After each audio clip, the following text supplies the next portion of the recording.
പ്രിയ പ്രേക്ഷകരെ, കഥാമണ്ഡപത്തിലേക്ക് വീണ്ടും സ്വാഗതം. നമ്മൾ ജെയിൻ അയ്യറിലൂടെയുള്ള യാത്ര തുടരുകയാണ്. അധ്യായം 11.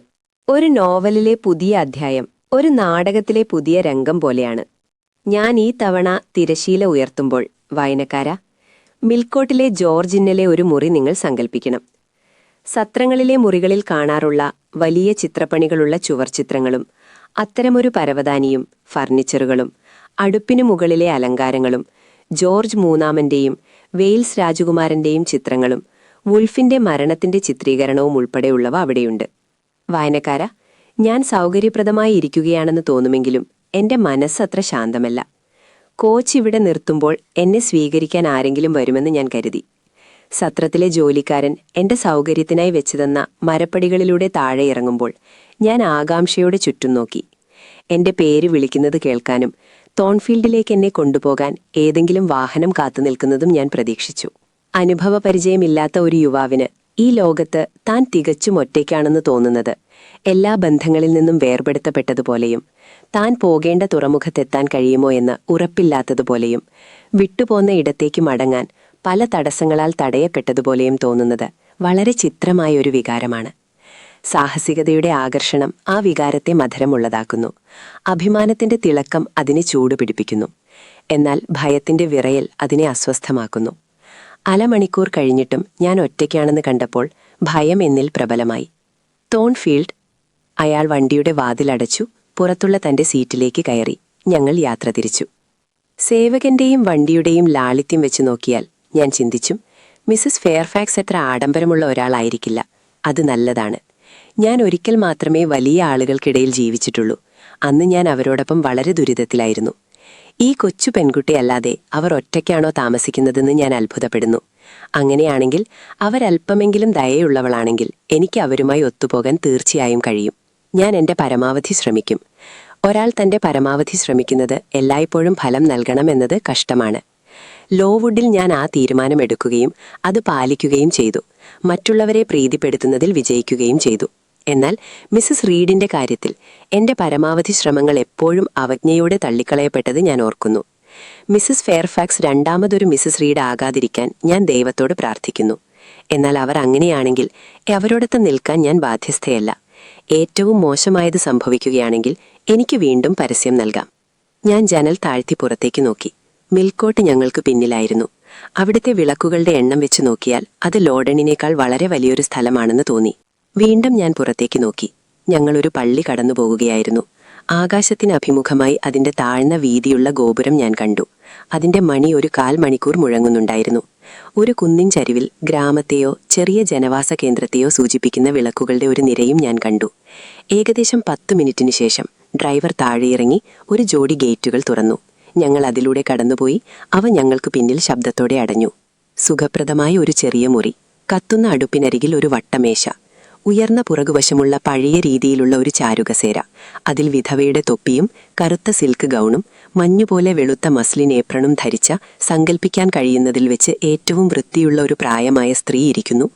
ഞാൻ മിസസ് ഫെയർഫാക്സിനെ കുറിച്ച് സങ്കല്പിച്ചതുപോലെ തന്നെ, പക്ഷെ അല്പം കൂടി ഗാംഭീര്യം കുറഞ്ഞതും ശാന്തവുമായ രൂപം. അവർ കമ്പിളി നെയ്യുന്ന തിരക്കിലായിരുന്നു. ഒരു വലിയ പൂച്ച അവരുടെ പാദത്തിനടുത്ത് ശാന്തമായി ഇരിക്കുന്നുണ്ടായിരുന്നു. ചുരുക്കത്തിൽ ഗാർഹിക സുഖത്തിന്റെ പൂർണ്ണ രൂപത്തിനവിടെ ഒന്നും കുറവായിരുന്നില്ല. എങ്ങനെയുണ്ട് മോളെ, സുഖമാണോ മിസസ് ഫെയർഫാക്സ്? ഞാൻ ചോദിച്ചു. ഓ, അതൊരു ബുദ്ധിമുട്ടല്ല. നിന്റെ കൈകൾ തണുത്ത് വിറയ്ക്കുന്നുണ്ടാകുമെന്ന് എനിക്കറിയാം. ഇനി തീയുടെ അടുത്തേക്ക് വരൂ, അവർ തുടർന്നു. അവരെന്നെ ഒരു അതിഥിയെപ്പോലെയാണ് പരിഗണിക്കുന്നത്, ഞാൻ ചിന്തിച്ചു. അവർ മടങ്ങി വന്നു. ലിയ കൊണ്ടുവന്ന ട്രേക്ക് സ്ഥലമൊരുക്കുന്നതിനായി അവർ സ്വന്തം കൈകൾ കൊണ്ട് മേശപ്പുറത്തുനിന്ന് തുന്നൽ ഉപകരണങ്ങളും 1-2 പുസ്തകങ്ങളും മാറ്റി. എന്നിട്ട് അവർ തന്നെ എനിക്ക് ലഘുഭക്ഷണം നൽകി. നീ എന്താണ് പറഞ്ഞത് മോളെ? ഞാൻ ചോദ്യം കൂടുതൽ വ്യക്തമായി ആവർത്തിച്ചു. Miss Fairfax?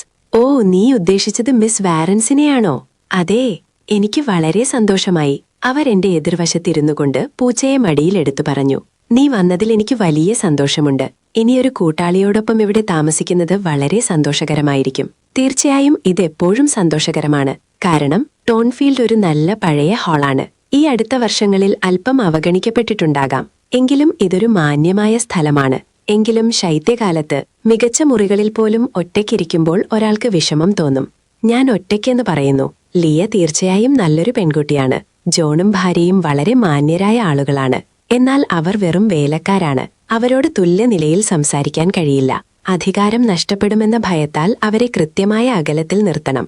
കഴിഞ്ഞ ശൈത്യകാലത്ത് നീ ഓർക്കുന്നുണ്ടെങ്കിൽ അത് വളരെ കഠിനമായിരുന്നു. മഞ്ഞ് വീഴാത്തപ്പോൾ മഴയും കാറ്റുമുണ്ടായിരുന്നു. നവംബർ മുതൽ ഫെബ്രുവരി വരെ കശാപ്പുകാരനും തപാൽക്കാരനുമല്ലാതെ മറ്റാരും ഈ വീട്ടിൽ വന്നിട്ടില്ല. രാത്രികാലങ്ങളിൽ ഒറ്റയ്ക്കിരുന്നപ്പോൾ എനിക്ക് ശരിക്കും വിഷമം തോന്നി. ചിലപ്പോൾ എനിക്ക് വായിച്ചു തരാൻ ഞാൻ ലിയയെ വിളിക്കുമായിരുന്നു. പക്ഷേ ആ പാവം പെൺകുട്ടിക്ക് ആ ജോലി അത്ര ഇഷ്ടപ്പെട്ടില്ലെന്ന് എനിക്ക് തോന്നുന്നു. അവൾക്കതൊരു തടവറ പോലെ തോന്നി. പക്ഷേ ഇന്ന് രാത്രി ഞാൻ നിന്നെ വൈകിപ്പിക്കില്ല, അവർ പറഞ്ഞു. ഇപ്പോൾ 12 മണിയാകാറായി. നീ ദിവസം മുഴുവൻ യാത്ര ചെയ്തിരിക്കുകയാണ്. നിനക്ക് ക്ഷീണം തോന്നും. നിന്റെ പാദങ്ങൾ നന്നായി ചൂടായെങ്കിൽ ഞാൻ നിന്റെ കിടപ്പുമുറി കാണിച്ചു തരാം. അവരുടെ പരിഗണനയുള്ള തിരഞ്ഞെടുപ്പിന് ഞാൻ നന്ദി പറഞ്ഞു. ദീർഘദൂര യാത്ര കാരണം എനിക്ക് ശരിക്കും ക്ഷീണം തോന്നിയതിനാൽ വിശ്രമിക്കാനുള്ള എന്റെ സന്നദ്ധത അറിയിച്ചു. അവർ മെഴുകുതിരിയെടുത്തു. ഞാൻ അവരെ പിന്തുടർന്നു. ആദ്യം അവർ ഹാൾവാതിൽ അടച്ചിട്ടുണ്ടോ എന്ന് നോക്കാൻ പോയി. പൂട്ടിൽ നിന്ന് താക്കോലെടുത്ത ശേഷം അവർ മുകളിലേക്ക് നയിച്ചു. പടികളും കൈവരികളും ഓക്കുമരം കൊണ്ടുള്ളതായിരുന്നു. ഗോവണിക്കൊടിയിലെ ജനൽ ഉയരമുള്ളതും അഴികളുള്ളതുമായിരുന്നു. അതും കിടപ്പുമുറി വാതിലുകൾ തുറക്കുന്ന നീളമുള്ള ഗാലറിയും ഒരു വീടിനേക്കാൾ പള്ളിയുടേതാണെന്ന് തോന്നിപ്പിച്ചു. മിസസ് ഫെയർഫാക്സ് എന്നോട് ശുഭരാത്രി പറഞ്ഞു പിരിഞ്ഞപ്പോൾ ഞാൻ എന്റെ വാതിലടച്ചു. സാവധാനം ചുറ്റും നോക്കി. ആ വിശാലമായ ഹാൾ, ഇരുണ്ടതും വിശാലമായ ഗോവണിപ്പടി, നീളമുള്ള തണുത്ത ഗാലറി എന്നിവ ഉണ്ടാക്കിയ ഭയാനകമായ തോന്നൽ എന്റെ ചെറിയ മുറിയുടെ ഉന്മേഷകരമായ കാഴ്ചയിലൂടെ ഒരു പരിധിവരെ മാഞ്ഞുപോയി. ശാരീരിക ക്ഷീണത്തിന്റെയും മാനസിക ഉത്കണ്ഠയുടെയും ഒരു ദിവസത്തിനു ശേഷം ഞാൻ ഒടുവിൽ സുരക്ഷിതമായ ഒരു താവളത്തിലാണെന്ന് ഞാൻ ഓർത്തു. നന്ദിയുടെ വികാരം എന്റെ ഹൃദയത്തിൽ നിറഞ്ഞു. ഞാൻ കട്ടലിനരികിൽ മുട്ടുകുത്തി നിന്ന് നന്ദി അർപ്പിച്ചു. എഴുന്നേൽക്കുന്നതിനു മുമ്പ് എന്റെ മുന്നോട്ടുള്ള പാതയിൽ സഹായത്തിനും അത് അർഹിക്കുന്നതിനു മുമ്പ് എനിക്ക് വാഗ്ദാനം ചെയ്ത ദയയ്ക്ക് അർഹിക്കാനുള്ള ശക്തിക്കും വേണ്ടി പ്രാർത്ഥിക്കാൻ ഞാൻ മറന്നില്ല. അന്ന് രാത്രി എന്റെ കിടക്കയിൽ മുള്ളുകൾ ഉണ്ടായിരുന്നില്ല. എന്റെ ഏകാന്ത മുറിയിൽ ഭയവുമില്ലായിരുന്നു. ജനലിലെ നീല ചിൻസ് തിരശീലകൾക്കിടയിലൂടെ സൂര്യപ്രകാശം ഉള്ളിലേക്ക് പതിച്ചപ്പോൾ ആ മുറി എനിക്ക് വളരെ തിളക്കമുള്ളൊരു ചെറിയ സ്ഥലമായി തോന്നി. ചുവർ ചിത്രങ്ങളുള്ള ചുവരുകളും പരവതികൾ വിരിച്ച തറയും ലോവുഡിലെ നഗ്നമായ പലകകളിൽ നിന്നും കറപിടിച്ച പ്ലാസ്റ്ററിൽ നിന്നും തികച്ചും വ്യത്യസ്തമായിരുന്നു. അത് കണ്ടപ്പോൾ എന്റെ മനസ്സ് ഉന്മേഷഭരിതമായി. പുറം കാഴ്ചകൾ യുവാക്കളിൽ വലിയ സ്വാധീനം ചെലുത്തുന്നു. ജീവിതത്തിന്റെ മനോഹരമായൊരു കാലഘട്ടം എനിക്ക് തുടങ്ങുകയാണെന്ന് ഞാൻ കരുതി. അതിൽ മുള്ളുകളും അധ്വാനവും പോലെ തന്നെ പൂക്കളും സന്തോഷവും ഉണ്ടാകും. സാഹചര്യങ്ങളുടെ മാറ്റത്താലും പ്രതീക്ഷയുടെ പുതിയ മേഖലയാലും ഉണർത്തപ്പെട്ട എന്റെ കഴിവുകളെല്ലാം സജീവമായതായി തോന്നി. ഞാൻ എഴുന്നേറ്റു. ശ്രദ്ധയോടെ വസ്ത്രം ധരിച്ചു. ലളിതമായിരിക്കാൻ നിർബന്ധിതയായിരുന്നു. കാരണം അങ്ങേയറ്റം ലാളിത്യത്തോടെ നിർമ്മിച്ചതല്ലാത്ത ഒരു വസ്ത്രവും എന്റെ പക്കലുണ്ടായിരുന്നില്ല. എങ്കിലും വൃത്തിയായിരിക്കാൻ ഞാൻ സ്വതവേ താൽപ്പര്യപ്പെട്ടിരുന്നു. രൂപഭാവങ്ങളിൽ ശ്രദ്ധിക്കാതിരിക്കുകയോ ഞാനുണ്ടാക്കുന്ന സ്വാധീനത്തെക്കുറിച്ച് അശ്രദ്ധ കാണിക്കുകയോ ചെയ്യുന്നത് എന്റെ ശീലമായിരുന്നില്ല. നേരെ മറിച്ച് എനിക്ക് കഴിയുന്നത്ര നന്നായി കാണപ്പെടാനും എന്റെ സൗന്ദര്യമില്ലായ്മ അനുവദിക്കുന്നിടത്തോളം മറ്റുള്ളവരെ പ്രീതിപ്പെടുത്താനും ഞാൻ എപ്പോഴും ആഗ്രഹിച്ചു. ഞാൻ കൂടുതൽ സുന്ദരിയായിരുന്നില്ലല്ലോ എന്ന് ഞാൻ ചിലപ്പോൾ ഖേദിച്ചിരുന്നു. എനിക്ക് ചുവന്ന കവിളുകളും നേരായ മൂക്കും ചെറിയ ചെറി പോലുള്ള വായയും ഉണ്ടായിരുന്നെങ്കിലെന്ന് ഞാൻ ചിലപ്പോൾ ആഗ്രഹിച്ചു. എനിക്ക് ഉയരവും ഗാംഭീര്യവും നല്ല ശരീരവടിവും വേണമെന്ന് ഞാൻ ആഗ്രഹിച്ചു. ഞാൻ ഇത്ര ചെറുതും വിളറിയതും ക്രമരഹിതമായ മുഖലക്ഷണങ്ങളും ഉള്ളവളുമായതൊരു നിർഭാഗ്യമായി എനിക്ക് തോന്നി. എന്തുകൊണ്ടാണ് എനിക്ക് ഈ ആഗ്രഹങ്ങളും ഖേദങ്ങളും ഉണ്ടായത്? അത് പറയാൻ പ്രയാസമായിരിക്കും. അന്ന് എനിക്കത് എന്നോട് തന്നെ വ്യക്തമായി പറയാൻ കഴിഞ്ഞില്ല. എങ്കിലും എനിക്കൊരു കാരണമുണ്ടായിരുന്നു. യുക്തിസഹവും സ്വാഭാവികവുമായ ഒരു കാരണം. എന്നിരുന്നാലും ഞാൻ എന്റെ മുടി വളരെ മിനുസമായി ചീകി എന്റെ കറുത്ത ഫ്രോക്ക് ധരിച്ചു. അത് ക്വേക്കർമാരുടേതുപോലെ ലളിതമാണെങ്കിലും കൃത്യമായി പാകമായിരുന്നു എന്ന ഗുണമുണ്ടായിരുന്നു. എന്റെ വൃത്തിയുള്ള വെളുത്ത ടക്കർ ശരിയാക്കിയപ്പോൾ മിസസ് ഫെയർഫാക്സിന് മുന്നിൽ ഹാജരാകാൻ എനിക്ക് മതിയായ മാന്യതയുണ്ടെന്ന് ഞാൻ കരുതി. ഫെയർഫാക്സ് എന്റെ പുതിയ വിദ്യാർത്ഥിനി എന്നെ വെറുപ്പോടെ അകറ്റി നിർത്തില്ലെന്നും ഞാൻ കരുതി.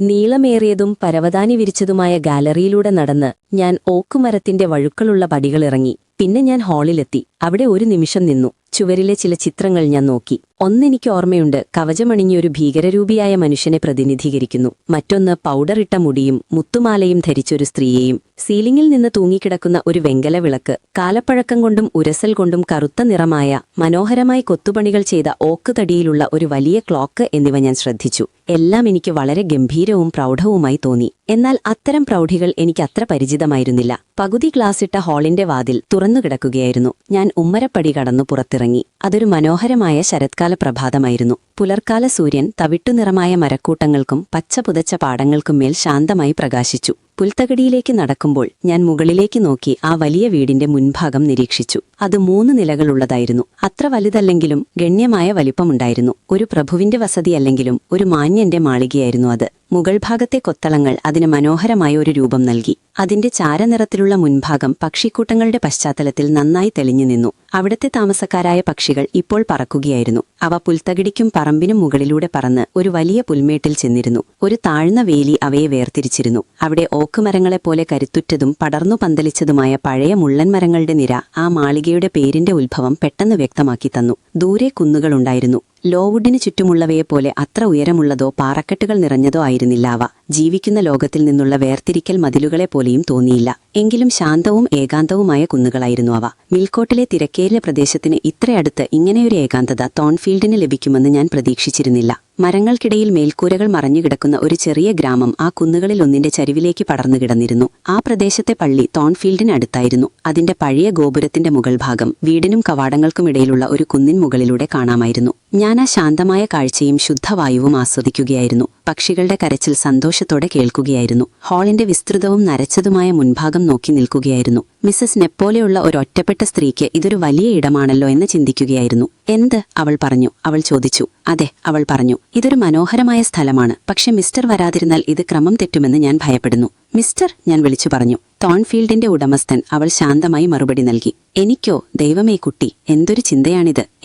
ഞാൻ വെറുമൊരു വീട്ടുസൂക്ഷ്മകാരി മാത്രമാണ്, മാനേജർ. തീർച്ചയായും എനിക്ക് അമ്മയുടെ വശത്ത് നിന്ന് റോച്ചസ്റ്റർ കുടുംബവുമായി വിദൂര ബന്ധമുണ്ട്. അല്ലെങ്കിൽ എന്റെ ഭർത്താവിനുണ്ടായിരുന്നു. അദ്ദേഹം ഒരു പുരോഹിതനായിരുന്നു. ഹേയിലെ വികാരിയായിരുന്നു. കുന്നിൻ മുകളിലുള്ള ആ ചെറിയ ഗ്രാമം, കവാടത്തിനടുത്തുള്ള ആ പള്ളി അദ്ദേഹത്തിന്റേതായിരുന്നു. ഇപ്പോഴത്തെ മിസ്റ്റർ, അവൾ മിസ്റ്റർ റോച്ചസ്റ്ററുടെ സംരക്ഷണത്തിലുള്ള കുട്ടിയാണ്. അവൾക്കായി ഒരു അധ്യാപികയെ കണ്ടെത്താൻ അദ്ദേഹം എന്നെ ചുമതലപ്പെടുത്തി. അവളെ ഡാഷ് ഹെയറിൽ വളർത്താനാണ് അദ്ദേഹം ഉദ്ദേശിച്ചിരുന്നതെന്ന് ഞാൻ വിശ്വസിക്കുന്നു. ആ രഹസ്യം അപ്പോൾ വെളിപ്പെട്ടു. ഈ വിനയവതിയും ദയാലുവുമായ വിധവ വലിയ പ്രഭ്യൊന്നുമല്ല. എന്നെപ്പോലെ ഒരാളെ ആശ്രയിച്ചു കഴിയുന്നവളാണ്. അതുകൊണ്ട് എനിക്ക് അവളോട് വെറുപ്പൊന്നും തോന്നിയില്ല. നേരെ മറിച്ച് എനിക്ക് മുമ്പത്തേക്കാൾ സന്തോഷം തോന്നി. ഞാൻ ഈ കണ്ടുപിടുത്തത്തെക്കുറിച്ച് ചിന്തിച്ചുകൊണ്ടിരിക്കുമ്പോൾ ഒരു ചെറിയ പെൺകുട്ടി തന്റെ സഹായിക്കൊപ്പം പുൽത്തകടിയിലൂടെ ഓടിവന്നു. സുപ്രഭാതം മിസ് അഡേല, മിസസ് ഫെയർഫാക്സ് പറഞ്ഞു. നഴ്സ് ഒരു വിദേശിയാണ്. അഡേല ജനിച്ചത് വിദേശത്താണ്. 6 മാസം മുമ്പ് വരെ അവൾ അവിടെ തന്നെയായിരുന്നു എന്ന് ഞാൻ വിശ്വസിക്കുന്നു. ഭാഗ്യവശാൽ ഒരു ഫ്രഞ്ച് വനിതയിൽ നിന്ന് ഫ്രഞ്ച് പഠിക്കാനുള്ള അവസരം എനിക്ക് ലഭിച്ചിരുന്നു. മാഡം പിയറോട്ടുമായി സംസാരിക്കാൻ കിട്ടുന്ന അവസരങ്ങളൊക്കെ ഞാൻ ഉപയോഗിച്ചിരുന്നു. കൂടാതെ കഴിഞ്ഞ 7 വർഷമായി ദിവസവും ഫ്രഞ്ച് മനഃപ്പാടമാക്കുകയും ചെയ്തിരുന്നു. ഉച്ചാരണത്തിൽ പ്രത്യേക ശ്രദ്ധ നൽകുകയും എന്റെ അധ്യാപികയുടെ ഉച്ചാരണം കൃത്യമായി അനുകരിക്കുകയും ചെയ്തതിലൂടെ എനിക്ക് ആ ഭാഷയിൽ അത്യാവശ്യം പ്രാവീണ്യം ലഭിച്ചിരുന്നു. അതിനാൽ അഡലയുമായി സംസാരിക്കാൻ എനിക്ക് വലിയ ബുദ്ധിമുട്ടുണ്ടാകില്ലായിരുന്നു. ഓ, അവൾ ഫ്രഞ്ചിൽ വിളിച്ചു പറഞ്ഞു. നിങ്ങൾ മിസ്റ്റർ റോച്ചസ്റ്ററെ പോലെ തന്നെ എന്റെ ഭാഷ സംസാരിക്കുന്നു. എനിക്ക് അദ്ദേഹത്തോടെന്ന പോലെ നിങ്ങളോടും സംസാരിക്കാം. സോഫിക്കും സംസാരിക്കാം. അവൾക്ക് സന്തോഷമാകും. ഇവിടെ ആർക്കും അവളെ മനസ്സിലാകില്ല. മാഡം ഫെയർഫാക്സ് പൂർണ്ണമായും ഇംഗ്ലീഷുകാരിയാണ്. പിന്നെ എനിക്ക് അസുഖമായിരുന്നു. സോഫിക്കും മിസ്റ്റർ റോച്ചസ്റ്റർക്കും അസുഖമായിരുന്നു. മിസ്റ്റർ റോച്ചസ്റ്റർ സലൂൺ എന്ന് വിളിക്കുന്ന മനോഹരമായ മുറിയിലെ സോഫയിൽ കിടന്നു. സോഫിയും ഞാനും മറ്റൊരു സ്ഥലത്ത് ചെറിയ കട്ടിലുകളിൽ കിടന്നു. ഞാൻ എന്റെ കട്ടിലിൽ നിന്ന് താഴെ വീഴാൻ പോയി. അതൊരു തട്ടുപോലെയായിരുന്നു. എയർ, ബാ, എനിക്കത് പറയാൻ കഴിയില്ല. ശരി, നേരം വെളുക്കുന്നതിനു മുമ്പ് ഞങ്ങളുടെ കപ്പൽ ഒരു വലിയ നഗരത്തിൽ നിന്നു. വളരെ ഇരുണ്ട വീടുകളും പുകയുമുള്ള ഒരു വലിയ നഗരം. ഞാൻ വന്ന മനോഹരമായ വൃത്തിയുള്ള നഗരം പോലെ അല്ലാതെ. മിസ്റ്റർ റോച്ചസ്റ്റർ എന്നെ കൈകളിലെടുത്ത് ഒരു പലകയിലൂടെ കരയിലേക്ക് കൊണ്ടുപോയി. സോഫി പിന്നാലെ വന്നു. ഞങ്ങൾ എല്ലാവരും ഒരു വണ്ടിയിൽ കയറി. അത് ഞങ്ങളെ ഹോട്ടൽ എന്ന് വിളിക്കുന്ന മനോഹരമായൊരു വലിയ വീട്ടിലേക്ക് കൊണ്ടുപോയി. ഇതിനേക്കാൾ വലുതും മനോഹരവുമായ ഒന്ന്. മിസസ് ചോദിച്ചു. ഞാൻ പണ്ട് അമ്മയോടൊപ്പമാണ് താമസിച്ചിരുന്നത്. പക്ഷെ അമ്മ പരിശുദ്ധ കന്യകാമറിയത്തിന്റെ അടുത്തേക്ക് പോയി. അമ്മ എനിക്ക് നൃത്തം ചെയ്യാനും പാടാനും കവിതകൾ ചൊല്ലാനും പഠിപ്പിച്ചു തരുമായിരുന്നു. ഒരുപാട് മാന്യന്മാരും സ്ത്രീകളും അമ്മയെ കാണാൻ വരുമായിരുന്നു. ഞാൻ അവർക്ക് മുന്നിൽ നൃത്തം ചെയ്യുമായിരുന്നു, അല്ലെങ്കിൽ അവരുടെ മടിയിലിരുന്ന് പാടുമായിരുന്നു. എനിക്കതിഷ്ടമായിരുന്നു. അവൾ പ്രഭാതഭക്ഷണം കഴിച്ചു കഴിഞ്ഞു. അതിനാൽ അവളുടെ കഴിവുകൾ പ്രകടിപ്പിക്കാൻ ഞാൻ അനുവദിച്ചു. കസേരയിൽ നിന്നിറങ്ങി അവൾ വന്നെന്റെ മടിയിലിരുന്നു. എന്നിട്ട് തന്റെ ചെറിയ കൈകൾ വിനയച്ചോടെ കോർത്തുപിടിച്ച് മുടിയിഴകൾ പിന്നിലേക്ക് മാറ്റി സീലിംഗിലേക്ക് നോക്കി അവൾ ഏതോ ഓപ്പറയിലെ ഒരു പാട്ട് പാടാൻ തുടങ്ങി. അടലെ ആ പാട്ട് വളരെ ഈണത്തിലും അവളുടെ പ്രായത്തിൻ്റെതായ നിഷ്കളങ്കതയോടെയും പാടി. അതെ, അവൾ ഇങ്ങനെ പറയുമായിരുന്നു. നിനക്കെന്തു പറ്റി? ചോദ്യം ചോദിക്കുമ്പോൾ ശബ്ദം ഉയർത്താൻ എന്നെ ഓർമ്മിപ്പിക്കാൻ അവൾ എന്റെ കൈ ഇങ്ങനെ ഉയർത്തുമായിരുന്നു. മാഡം ഫ്രെഡറിക്കിനും ഭർത്താവിനുമൊപ്പം. അവളാണെന്നെ നോക്കിയിരുന്നത്. പക്ഷെ അവൾക്ക് എന്നോട് ബന്ധമൊന്നുമില്ല. അവൾ പാവപ്പെട്ടവളാണെന്ന് ഞാൻ കരുതുന്നു, കാരണം അമ്മയുടേതുപോലെ മനോഹരമായ വീട് അവൾക്കില്ലായിരുന്നു. ഞാൻ അധികം കാലം അവിടെയുണ്ടായിരുന്നില്ല. മിസ്റ്റർ റോച്ചസ്റ്റർ എന്നോട് ഇംഗ്ലണ്ടിൽ അദ്ദേഹത്തോടൊപ്പം താമസിക്കാൻ വരുന്നുണ്ടോ എന്ന് ചോദിച്ചു. ഞാൻ സമ്മതിച്ചു, കാരണം എനിക്ക് മിസ്റ്റർ അറിയാമായിരുന്നു. പ്രഭാത ഭക്ഷണത്തിന് ശേഷം അടലയും ഞാനും ലൈബ്രറിയിലേക്ക് പോയി. ആ മുറി സ്കൂൾ മുറിയായി ഉപയോഗിക്കാൻ മിസ്റ്റർ റോച്ചസ്റ്റർ നിർദ്ദേശിച്ചിരുന്നു. മിക്ക പുസ്തകങ്ങളും ഗ്ലാസ് വാതിലുകൾക്ക് പിന്നിൽ പൂട്ടിയിട്ടിരിക്കുകയായിരുന്നു. എന്നാൽ പ്രാഥമിക പഠനത്തിനാവശ്യമായ എല്ലാ പുസ്തകങ്ങളും, കവിതകൾ, ജീവചരിത്രങ്ങൾ, യാത്രാവിവരണങ്ങൾ, ചില നോവലുകൾ തുടങ്ങിയവ അടങ്ങിയ ഒരു പുസ്തക ഷെൽഫ് തുറന്നിട്ടിരുന്നു. ഒരു അധ്യാപികയ്ക്ക് വായിക്കാൻ ഇവയൊക്കെ മതിയെന്ന് അദ്ദേഹം കരുതിയിരിക്കാം. സത്യത്തിൽ നിലവിൽ അവ എന്നെ സംബന്ധിച്ചിടത്തോളം ധാരാളമായിരുന്നു. ലോവൂഡിൽ നിന്ന് എനിക്ക് ലഭിച്ചിരുന്ന പരിമിതമായ അറിവുകളുമായി താരതമ്യം ചെയ്യുമ്പോൾ ഇവ വിനോദത്തിന്റെയും അറിവിന്റെയും ഒരു വലിയ ശേഖരമായി തോന്നി. എന്റെ വിദ്യാർത്ഥിനി അനുസരണയുള്ളവളാണെന്ന് എനിക്ക് തോന്നി, എങ്കിലും പഠനത്തിൽ അത്ര താൽപ്പര്യം കാണിച്ചില്ല. അവൾക്കൊരു തരത്തിലുള്ള പതിവ് ജോലികളും ശീലമില്ലായിരുന്നു. തുടക്കത്തിൽ തന്നെ അവളെ അധികം നിർബന്ധിക്കുന്നത് ബുദ്ധിശൂന്യതയാണെന്ന് എനിക്ക് തോന്നി. അതിനാൽ ഞാൻ അവളോട് ഒരുപാട് സംസാരിക്കുകയും കുറച്ചു കാര്യങ്ങൾ പഠിപ്പിക്കുകയും ചെയ്ത ശേഷം ഉച്ചയായപ്പോൾ അവളെ നഴ്സിന്റെ അടുത്തേക്ക് പോകാൻ അനുവദിച്ചു. എന്റെ പോർട്ട്ഫോളിയോയും പെൻസിലുകളും എടുക്കാൻ ഞാൻ മുകളിലേക്ക് പോകുമ്പോൾ മിസസ് ഫെയർഫാക്സ് എന്നെ വിളിച്ചു. നിങ്ങളുടെ പ്രഭാത ക്ലാസുകൾ കഴിഞ്ഞു എന്ന് ഞാൻ കരുതുന്നു, അവൾ പറഞ്ഞു. അവളൊരു മുറിയിലായിരുന്നു. അതിന്റെ വാതിലുകൾ തുറന്നു കിടക്കുകയായിരുന്നു.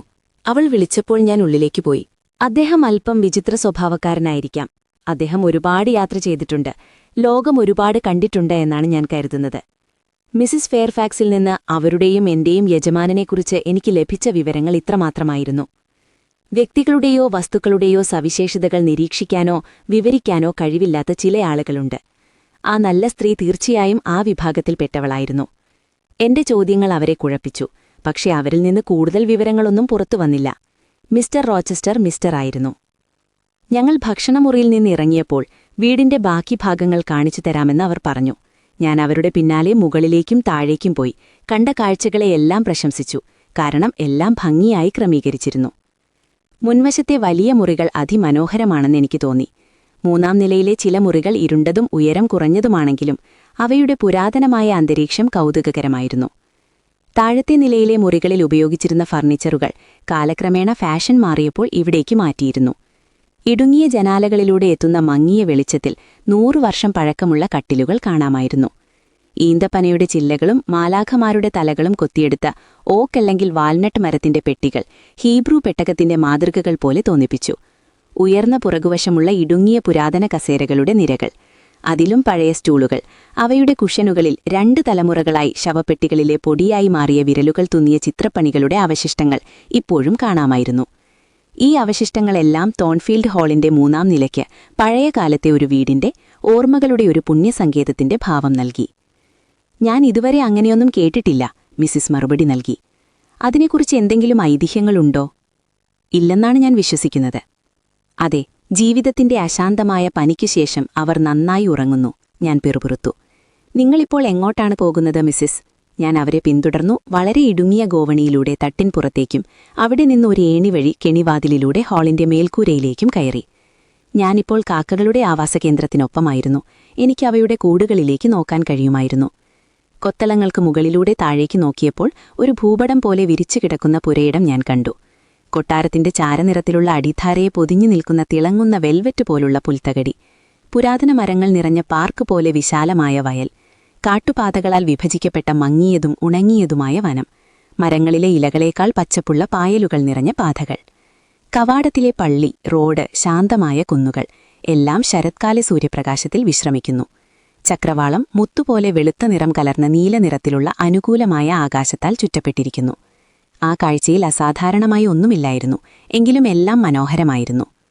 മിസ്സിസ് ഫെയർഫാക്സ് കെണിവാതിലടയ്ക്കാൻ അല്പനേരം അവിടെ നിന്നു. ഞാൻ തപ്പിത്തടഞ്ഞ് തട്ടിൻപുറത്തു നിന്നുള്ള വഴി കണ്ടെത്തി ഇടുങ്ങിയ ഗോവണിയിലൂടെ താഴേക്കിറങ്ങി. ഞാൻ സാവധാനം നടക്കുമ്പോൾ അത്രയും നിശബ്ദമായ ഒരിടത്ത് കേൾക്കുമെന്നൊട്ടും പ്രതീക്ഷിക്കാത്ത ഒരു ശബ്ദം, ഒരു ചിരി എന്റെ ചെവിയിൽ പതിച്ചു. അത് വിചിത്രമായ ഒരു ചിരിയായിരുന്നു. വ്യക്തമായ, ഔപചാരികമായ, സന്തോഷമില്ലാത്ത ചിരി. ഞാൻ നിന്നു. ആ ശബ്ദം ഒരു നിമിഷത്തേക്ക് നിന്നു. അത് വീണ്ടും തുടങ്ങി, കൂടുതൽ ഉച്ചത്തിൽ. ആദ്യം വ്യക്തമായിരുന്നെങ്കിലും അത് വളരെ താഴ്ന്ന സ്വരത്തിലായിരുന്നു. മിസ്സിസ്, ഞാൻ വിളിച്ചു പറഞ്ഞു. അവർ വലിയ ഗോവണിയിലൂടെ താഴേക്ക് വരുന്നത് ഞാനിപ്പോൾ കേട്ടു. നിങ്ങൾ ആ ഉച്ചത്തിലുള്ള ചിരി കേട്ടോ? അതെ, വ്യക്തമായും. ഞാൻ പലപ്പോഴും അവളെ കേൾക്കാറുണ്ട്. അവൾ ഈ മുറികളിലൊന്നിൽ തുന്നൽ ജോലി ചെയ്യുകയാണ്, മിസ്സിസ് ഉദ്ഘോഷിച്ചു.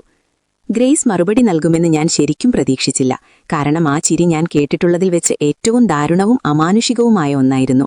ഉച്ചസമയമായതിനാലും പ്രേതബാധയുടെ ലക്ഷണങ്ങളൊന്നുമില്ലാത്തതിനാലും പേടിപ്പെടുത്തുന്ന സാഹചര്യമല്ലാത്തതിനാൽ മാത്രമാണ് ഞാൻ അന്ധവിശ്വാസ ഭയത്തിന് അടിപ്പെടാതിരുന്നത്. ശബ്ദം കൂടിപ്പോയി ഗ്രേസ്, മിസ്സിസ് ഫെയർഫാക്സ് പറഞ്ഞു. തുന്നൽ ജോലികൾ ചെയ്യാനും ലീയയെ വീട്ടുജോലികളിൽ സഹായിക്കാനും ഞങ്ങൾ നിർത്തിയിട്ടുള്ള ഒരാളാണവൾ. ആ വിധവ തുടർന്നു. ചില കാര്യങ്ങളിൽ അവൾ അത്ര തൃപ്തികരമല്ലെങ്കിലും അവൾ ജോലി നന്നായി ചെയ്യുന്നുണ്ട്. സംഭാഷണം അടലയെക്കുറിച്ചായി മാറി. ഞങ്ങൾ താഴത്തെ വെളിച്ചമുള്ള സന്തോഷകരമായ ഭാഗത്തെത്തുന്നതുവരെ അത് തുടർന്നു. മിസ്സിസിന്റെ മുറിയിൽ ഭക്ഷണം തയ്യാറായി ഞങ്ങളെ കാത്തിരിക്കുന്നത് ഞങ്ങൾ കണ്ടു.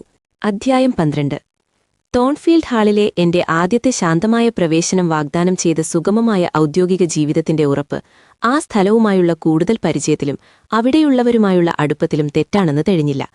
മിസ്സസ് ഫെയർഫാക്സ് കണ്ടതുപോലെ തന്നെയായിരുന്നു. ശാന്തസ്വഭാവമുള്ളവളും ദയയുള്ളവളും മതിയായ വിദ്യാഭ്യാസവും ശരാശരി ബുദ്ധിശക്തിയുമുള്ള ഒരു സ്ത്രീ. എന്റെ ശിഷ്യ ഒരു ഉന്മേഷവതിയായ കുട്ടിയായിരുന്നു. അവൾ ലാളിച്ചു വഷളാക്കപ്പെട്ടവളായിരുന്നു. അതിനാൽ ചിലപ്പോൾ തന്നിഷ്ടക്കാരിയായിരുന്നു. എന്നാൽ അവൾ പൂർണ്ണമായും എന്റെ സംരക്ഷണയിലായതിനാലും അവളുടെ പുരോഗതിക്കായുള്ള എന്റെ പദ്ധതികളെ തടസ്സപ്പെടുത്താൻ ഒരിടത്തു നിന്നും അനാവശ്യമായ ഇടപെടലുകൾ ഉണ്ടാകാത്തതിനാലും അവൾ ഉടൻ തന്നെ തന്റെ കുസൃതികൾ മറന്ന് അനുസരണയുള്ളവളും പഠിക്കാൻ താൽപ്പര്യമുള്ളവളുമായി മാറി. അവൾക്ക് വലിയ കഴിവുകളോ ശ്രദ്ധേയമായ സ്വഭാവഗുണങ്ങളോ വികാരങ്ങളുടെയോ അഭിരുചികളുടെയോ പ്രത്യേക വികാസമോ ഉണ്ടായിരുന്നില്ല. അത് അവളെ സാധാരണ കുട്ടിക്കാലത്തിന്റെ നിലവാരത്തിന് ഒരിഞ്ച് മുകളിലേക്ക് ഉയർത്തിയില്ല. എന്നാൽ അവളെ അതിന് താഴെയാക്കുന്ന കുറവുകളോ ദുശ്ശീലങ്ങളോ അവൾക്കുണ്ടായിരുന്നില്ല. ഇത് ഒരു ഉപവാക്യമായി പറഞ്ഞാൽ കുട്ടികളുടെ മാലാഖതുല്യമായ സ്വഭാവത്തെക്കുറിച്ചും അവരെ പഠിപ്പിക്കാൻ ചുമതലപ്പെട്ടവർ അവർക്കായി ഒരു ആരാധനാപരമായ ഭക്തി വളർത്തിയെടുക്കണമെന്നുമുള്ള ഗൗരവമായ സിദ്ധാന്തങ്ങൾ പുലർത്തുന്നവർക്ക് ഇത് തണുപ്പൻ ഭാഷയായി തോന്നിയേക്കാം. എന്നാൽ ഞാൻ മാതാപിതാക്കളുടെ അഹന്തയെ പ്രേണിപ്പിക്കാനോ പൊള്ളയായ വാക്കുകൾ ആവർത്തിക്കാനോ കാപടത്തെ താങ്ങി നിർത്താനോ അല്ല എഴുതുന്നത്. ഞാൻ സത്യം പറയുക മാത്രമാണ് ചെയ്യുന്നത്. അടലിയുടെ ക്ഷേമത്തിലും പുരോഗതികളിലും എനിക്ക് മനസാക്ഷിയുള്ള ഉത്കണ്ഠയും അവളോട് ശാന്തമായൊരിഷ്ടവും തോന്നി. മിസ്സസ് ഫെയർഫാക്സിനോട് എനിക്കുണ്ടായിരുന്നതുപോലെ തന്നെ. ഞാൻ ഇതുകൂടി ചേർക്കുമ്പോൾ ആർക്കും എന്നെ കുറ്റപ്പെടുത്താം. ഇടയ്ക്കിടെ ഞാൻ തോട്ടത്തിലൂടെ തനിയെ നടക്കുമ്പോൾ, ഞാൻ ഗേറ്റുകൾക്കരികിൽ പോയി അവയിലൂടെ റോഡിലേക്ക് നോക്കുമ്പോൾ, അല്ലെങ്കിൽ അടലെ അവളുടെ നഴ്സിനോടൊപ്പം കളിക്കുമ്പോഴും, മിസ്സസ് ഫെയർഫാക്സ് സ്റ്റോർ റൂമിൽ ജെല്ലികൾ ഉണ്ടാക്കുമ്പോഴും, ഞാൻ 3 കവണികൾ കയറി മുകളിലത്തെ നിലയിലെ വാതിൽ തുറന്ന് മേൽക്കൂരയിലെത്തി അകലെയുള്ള വിജനമായ വയലുകളിലേക്കും കുന്നുകളിലേക്കും മങ്ങിയ ആകാശരേഖയിലേക്ക് നോക്കുമ്പോൾ ആ പരിധി മറികടക്കാൻ കഴിയുന്ന ഒരു കാഴ്ചാശക്തിക്കായി ഞാൻ കൊതിച്ചു. ഞാൻ കേട്ടിട്ടുള്ളതും എന്നാൽ ഒരിക്കലും കണ്ടിട്ടില്ലാത്തതുമായ തിരക്കേറിയ ലോകത്തിലേക്കും നഗരങ്ങളിലേക്കും ജീവൻ തുടിക്കുന്ന പ്രദേശങ്ങളിലേക്കും എത്താൻ കഴിയുന്ന ഒരു കാഴ്ച. എനിക്കുള്ളതിനേക്കാൾ കൂടുതൽ പ്രായോഗിക അനുഭവങ്ങളും എന്റെ വർഗത്തിലുള്ളവരുമായുള്ള കൂടുതൽ ഇടപെടലുകളും ഇവിടെ എനിക്ക് ലഭിക്കുന്നതിനേക്കാൾ വൈവിധ്യമായ സ്വഭാവങ്ങളുമായുള്ള പരിചയവും ഞാൻ ആഗ്രഹിച്ചു. മിസ്സസ് ഫെയർഫാക്സിലെ നല്ല ഗുണങ്ങളെ ഞാൻ വിലമതിച്ചു. ആരാണ് എന്നെ കുറ്റപ്പെടുത്തുന്നത്? സംശയമില്ല, പലരും. ഞാൻ അസംതൃപ്തയാണെന്ന് വിളിക്കപ്പെടും. എനിക്കത് സഹായിക്കാൻ കഴിഞ്ഞില്ല. ആ അസ്വസ്ഥത എന്റെ സ്വഭാവത്തിലുണ്ടായിരുന്നു. അത് ചിലപ്പോൾ എന്നെ വേദനിപ്പിക്കും വിധം ഇളക്കിമറിച്ചു. മനുഷ്യർ ശാന്തതയിൽ തൃപ്തരാകണമെന്ന് പറയുന്നതിൽ അർത്ഥമില്ല. അവർക്ക് പ്രവൃത്തി വേണം. അത് കണ്ടെത്താൻ കഴിഞ്ഞില്ലെങ്കിൽ അവരത് ഉണ്ടാക്കും. ദശലക്ഷക്കണക്കിന് ആളുകൾ എന്നേക്കാൾ നിശബ്ദമായ വിധിക്ക് വിധിക്കപ്പെട്ടവരാണ്. ദശലക്ഷക്കണക്കിന് ആളുകൾ തങ്ങളുടെ വിധിക്കെതിരെ നിശബ്ദമായ വിപ്ലവത്തിലാണ്. ഭൂമിയിൽ വസിക്കുന്ന ജനക്കൂട്ടത്തിനിടയിൽ പ്രണക്കീയ വിപ്ലവങ്ങൾ കൂടാതെ എത്രയോ വിപ്ലവങ്ങൾ പുകയുന്നുണ്ടെന്ന് ആർക്കും അറിയില്ല. സ്ത്രീകൾ പൊതുവെ വളരെ ശാന്തരാണെന്ന് കരുതപ്പെടുന്നു. എന്നാൽ പുരുഷന്മാർക്ക് തോന്നുന്നതുപോലെ തന്നെ സ്ത്രീകൾക്കും തോന്നുന്നു. അവരുടെ സഹോദരന്മാരെ പോലെ തന്നെ അവർക്കും അവരുടെ കഴിവുകൾ പ്രകടിപ്പിക്കാനും പരിശ്രമിക്കാനും ഒരു മേഖല ആവശ്യമാണ്. പുരുഷന്മാർ അനുഭവിക്കുന്നതുപോലെ തന്നെ അവരും കഠിനമായ നിയന്ത്രണങ്ങളിൽ നിന്നും പൂർണ്ണമായ നിശ്ചലതയിൽ നിന്നും കഷ്ടപ്പെടുന്നു. അവർ പുഡിങ്ങുകൾ ഉണ്ടാക്കുന്നതിലും സ്റ്റോക്കിങ്ങുകൾ നെയ്യുന്നതിലും പിയാനോ വായിക്കുന്നതിലും ബാഗുകൾ തുന്നുന്നതിലും മാത്രം ഒതുങ്ങിക്കൂടണമെന്ന് പറയുന്നത് അവരുടെ കൂടുതൽ ആനുകൂല്യങ്ങൾ ലഭിക്കുന്ന സഹജീവികളുടെ ഇടുങ്ങിയ ചിന്താഗതിയാണ്. ഇങ്ങനെ തനിച്ചായിരിക്കുമ്പോൾ ഞാൻ പലപ്പോഴും ഗ്രേസ് പൂളിന്റെ ചിരി കേൾക്കാറുണ്ടായിരുന്നു. അതേ പൊട്ടിച്ചിരി, അതേ താഴ്ന്ന സാവധാനത്തിലുള്ള ഹാ ഹാ. അതാദ്യമായി കേട്ടപ്പോൾ എന്നെ വിറപ്പിച്ചിരുന്നു. അവളുടെ ചിരിയേക്കാൾ വിചിത്രമായ പിറുപിറുപ്പുകളും ഞാൻ കേട്ടു. അവൾ തികച്ചും നിശബ്ദയായിരുന്ന ദിവസങ്ങളുണ്ടായിരുന്നു.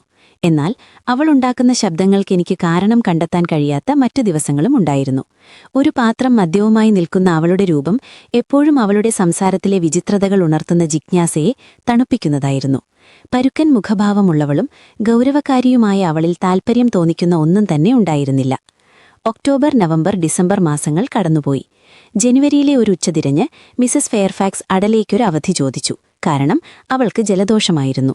എന്റെ സ്വന്തം കുട്ടിക്കാലത്തെ ഇടയ്ക്കുള്ള അവധികൾ എത്ര വിലപ്പെട്ടതായിരുന്നുവെന്ന് എന്നെ ഓർമ്മിപ്പിക്കുന്ന വിധം അടലെ ആ അഭ്യർത്ഥനയെ പിന്തുണച്ചതിനാൽ ആ കാര്യത്തിൽ വഴക്കം കാണിക്കുന്നത് നല്ലതാണെന്ന് കരുതി ഞാനത് അനുവദിച്ചു. അത് നല്ല ശാന്തമായ ദിവസമായിരുന്നു, എങ്കിലും കഠിനമായ തണുപ്പായിരുന്നു. ഒരു പ്രഭാതം മുഴുവൻ ലൈബ്രറിയിൽ അനങ്ങാതെ ഇരുന്നു എനിക്ക് മടുത്തിരുന്നു. മിസസ് ഫെയർഫാക്സ് തപാൽ ചെയ്യാനായി ഒരു കത്തെഴുതിയിരുന്നു. അതിനാൽ ഞാൻ എന്റെ തൊപ്പിയും കുപ്പായവും ധരിച്ച് അത് ഹേയിലേക്ക് കൊണ്ടുപോകാമെന്ന് ഏറ്റു. 2 മൈൽ ദൂരം ഒരു മനോഹരമായ ശീതകാല ഉച്ചതിരഞ്ഞുള്ള നടത്തമായിരിക്കും. അഡലയെ മിസസ് ഫെയർഫാക്സിന്റെ സ്വീകരണ മുറിയിലെ തീ കായുന്ന സ്ഥലത്തിനടുത്ത് അവളുടെ ചെറിയ കസേരയിൽ സുഖമായിരുത്തി. അവൾക്ക് കളിക്കാൻ അവളുടെ ഏറ്റവും നല്ല മെഴുകുപാവയെയും ഞാൻ സാധാരണയായി ഒരു ഡ്രോയറിൽ വെള്ളി പേപ്പറിൽ പൊതിഞ്ഞു സൂക്ഷിക്കാറുള്ളതും വിനോദത്തിന് മാറ്റത്തിനായി ഒരു കഥാപുസ്തകവും നൽകി. അവളുടെ "വേഗം മടങ്ങിവരൂ എന്റെ നല്ല സുഹൃത്തെ, എന്റെ പ്രിയപ്പെട്ട മാതമോസൽ" എന്ന വാക്കിന് മറുപടി നൽകി ഞാൻ പുറപ്പെട്ടു. തര കഠിനമായിരുന്നു, വായു നിശ്ചലമായിരുന്നു, എന്റെ വഴി വിജനമായിരുന്നു. ശരീരം ചൂടാകുന്നതുവരെ ഞാൻ വേഗത്തിൽ നടന്നു. തുടർന്ന് ആ സമയവും സാഹചര്യവും എനിക്ക് നൽകുന്ന ആനന്ദം ആസ്വദിക്കാനും വിശകലനം ചെയ്യാനും ഞാൻ സാവധാനം നടന്നു. സമയം 3 മണിയായിരുന്നു. ഞാൻ മണിഗോപുരത്തിന് താഴേക്കൂടെ കടന്നുപോകുമ്പോൾ പള്ളിയിലെ മണി മുഴങ്ങി. ആ മണിക്കൂറിന്റെ വശ്യത അതിന്റെ അടുത്തുവരുന്ന മങ്ങലിലും താഴ്ന്നു നീങ്ങുന്ന വിളറിയ സൂര്യപ്രകാശത്തിലുമായിരുന്നു. ഞാൻ തോൺഫീൽഡിൽ നിന്ന് 1 മൈൽ അകലെയായിരുന്നു. വേനൽക്കാലത്ത് കാട്ടുറോസാപ്പൂക്കൾക്കും ശരത്കാലത്ത് അണ്ടിപ്പരിപ്പുകൾക്കും ബ്ലാക്ക്ബെറികൾക്കും പേരുകേട്ട ഒരിടവഴിയിലായിരുന്നു ഞാൻ. ഇപ്പോഴും അവിടെ ചില ചുവന്ന കായകൾ ഉണ്ടായിരുന്നു. എന്നാൽ അതിന്റെ ഏറ്റവും മികച്ച ശീതകാല ആനന്ദം അതിന്റെ പൂർണ്ണമായ ഏകാന്തതയിലും ഇലകളില്ലാത്ത വിശ്രമത്തിലുമായിരുന്നു. വായു അല്പം പോലും ചലിച്ചാൽ ഇവിടെ ശബ്ദമുണ്ടാകില്ല. കാരണം അവിടെ തുരുതുരു ചെടികളോ നിത്യഹരിത സസ്യങ്ങളോ ഇല്ലായിരുന്നു. ഇലകൾ കൊഴിഞ്ഞ ഹാത്തോൺ, ഹേസൽ കുറ്റിച്ചെടികൾ പാതയുടെ മധ്യഭാഗത്തുള്ള വെളുത്ത തേഞ്ഞ കല്ലുകളെപ്പോലെ നിശ്ചലമായിരുന്നു. ഈ ഇടവഴി ഹേ വരെ മുഴുവൻ കയറ്റമായിരുന്നു. മധ്യഭാഗത്തെത്തിയപ്പോൾ ഞാൻ അവിടെ നിന്ന് ഒരു വയലിലേക്ക് നയിക്കുന്ന ഒരു വേലിപ്പടിയിലിരുന്നു. എന്റെ പുതപ്പ് ചുറ്റിവരിഞ്ഞ് കൈകൾ മഫിളിൽ ഒളിപ്പിച്ചപ്പോൾ എനിക്ക് തണുപ്പ് തോന്നിയില്ല. എങ്കിലും കഠിനമായി മരവിക്കുന്നുണ്ടായിരുന്നു. പാതയെ മൂടിയിരിക്കുന്ന മഞ്ഞുപാളി അതിന് തെളിവായിരുന്നു. കുറച്ചു ദിവസങ്ങൾക്ക് മുൻപ് മഞ്ഞ് വേഗത്തിൽ ഉരുകിയതിനെ തുടർന്ന് ഇപ്പോൾ കട്ട പിടിച്ച ഒരു ചെറിയ അരുവി അവിടെ കവിഞ്ഞൊഴുകിയിരുന്നു. എന്റെ ഇരിപ്പിടത്തിൽ നിന്ന് എനിക്ക് തോൺഫീൽഡിലേക്ക് താഴേക്ക് നോക്കാമായിരുന്നു. ചാരനിറത്തിലുള്ള കോട്ട പോലുള്ള ഹാൾ താഴെയുള്ള താഴ്വരയിലെ പ്രധാന കാഴ്ചയായിരുന്നു. അതിന്റെ വനങ്ങളും ഇരുണ്ട കാക്കകൂടുകളും പടിഞ്ഞാറ് ഭാഗത്ത് ഉയർന്നു നിന്നു. മരങ്ങൾക്കിടയിലൂടെ സൂര്യൻ അസ്തമിക്കുന്നതുവരെയും അവയ്ക്ക് പിന്നിൽ ചുവന്ന് തെളിഞ്ഞു മറയുന്നതുവരെയും ഞാൻ അവിടെ തങ്ങി. എനിക്കു മുകളിലുള്ള കുന്നിൻ മുകളിൽ ചന്ദ്രൻ ഉദിച്ചുയർന്നു. ഒരു മേഘത്തെപ്പോലെ വിളറിയതാണെങ്കിലും ഓരോ നിമിഷവും തിളക്കം കൂടി വന്നു. അവൾ ഹേയിലേക്ക് നോക്കി.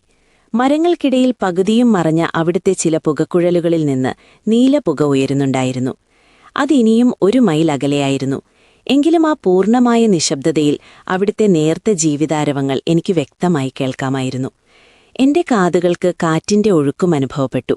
ഏത് താഴ്വരകളിലും ആഴങ്ങളിലുമാണെന്ന് എനിക്ക് പറയാൻ കഴിഞ്ഞില്ല. എന്നാൽ ഹേക്കപ്പുറം നിരവധി കുന്നുകളുണ്ടായിരുന്നു.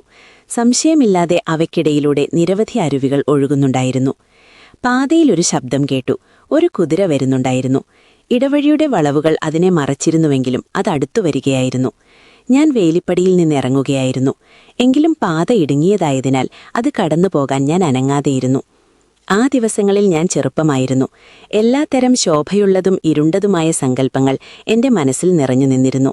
നഴ്സറി കഥകളുടെ ഓർമ്മകൾ മറ്റു പാഴ്വസ്തുക്കൾക്കിടയിൽ അവിടെയുണ്ടായിരുന്നു. അവ വീണ്ടും ഓർമ്മ വരുമ്പോൾ വളർന്നുവരുന്ന യൗവനം കുട്ടിക്കാലത്തിന് നൽകാൻ കഴിയുന്നതിനേക്കാൾ വലിയ കരുത്തും വ്യക്തതയും അവയ്ക്ക് നൽകി. അത് വളരെ അടുത്തായിരുന്നു. എന്നാൽ ഇതുവരെ കാഴ്ചയിലെത്തിയിരുന്നില്ല. കുതിരയുടെ നടത്തത്തിന്റെ ശബ്ദത്തിനു പുറമെ വേലിക്കടിയിൽ ഒരനക്കം ഞാൻ കേട്ടു. ഹേസൽ മരങ്ങൾക്കിടയിലൂടെ ഒരു വലിയ നായ നീങ്ങിവന്നു. അതിന്റെ കറുപ്പും വെളുപ്പും നിറം മരങ്ങൾക്കിടയിൽ അതിനെ വ്യക്തമായി കാണിച്ചു. അത് ബെസ്സിയുടെ ഗൈട്രാഷിന്റെ അതേ രൂപമായിരുന്നു. നീളമുള്ള രോമങ്ങളും വലിയ തലയുമുള്ള സിംഹത്തെപ്പോലെയുള്ള ഒരു ജീവി. എന്നിരുന്നാലും അത് തികച്ചും ശാന്തമായി എന്നെ കടന്നുപോയി. ഞാൻ പകുതി പ്രതീക്ഷിച്ചതുപോലെ വിചിത്രമായ കണ്ണുകളാൽ എന്റെ മുഖത്തേക്ക് നോക്കാൻ അത് നിന്നില്ല. കുതിര പിന്നാലെ വന്നു. ഉയരമുള്ളൊരു കുതിര, അതിന്റെ പുറത്തൊരു സവാരിക്കാരൻ. ആ മനുഷ്യൻ ആ മന്ത്രജാലം ഉടൻ തന്നെ തകർത്തു. ഗൈട്രാഷിന്റെ പുറത്ത് ആരും സവാരി ചെയ്യാറില്ല. അതെപ്പോഴും തനിച്ചായിരുന്നു. എന്റെ സങ്കല്പത്തിൽ ഭൂതങ്ങൾ മൃഗങ്ങളുടെ ശരീരത്തിൽ വസിക്കുമെങ്കിലും സാധാരണ മനുഷ്യരൂപത്തിൽ അഭയം തേടാൻ ആഗ്രഹിക്കില്ല. ഇത് ഗൈട്രാഷ് ആയിരുന്നില്ല. മിൽക്കോട്ടിലേക്കുള്ള എളുപ്പവഴിയിലൂടെ പോകുന്ന ഒരു യാത്രക്കാരൻ മാത്രമായിരുന്നു. ഒരു കിലുങ്ങുന്ന വീഴ്ച എന്റെ ശ്രദ്ധ പിടിച്ചുപറ്റി. മനുഷ്യനും കുതിരയും താഴെ വീണിരുന്നു. നടപ്പാതയിൽ മിനുസമായി പടർന്നിരുന്ന മഞ്ഞുപാളിയിൽ അവർ തെന്നി വീണു. നായ കുതിച്ചു തിരിച്ചു വന്നു. തന്റെ യജമാനൻ ഒരു വിഷമഘട്ടത്തിലാണെന്ന് കാണുകയും കുതിരയുടെ ഞരക്കം കേൾക്കുകയും ചെയ്തപ്പോൾ കുന്നുകളിൽ പ്രതിധ്വനിക്കുന്ന തരത്തിൽ അത് കുരച്ചു. അതിന്റെ വലിപ്പത്തിനൊത്ത ഗാംഭീര്യമുള്ളതായിരുന്നു ആ ശബ്ദം. അത് നിലത്തു വീണുകിടക്കുന്നവരുടെ ചുറ്റും മണപ്പിച്ചു. എന്നിട്ട് എന്റെ അടുത്തേക്ക് ഓടിവന്നു.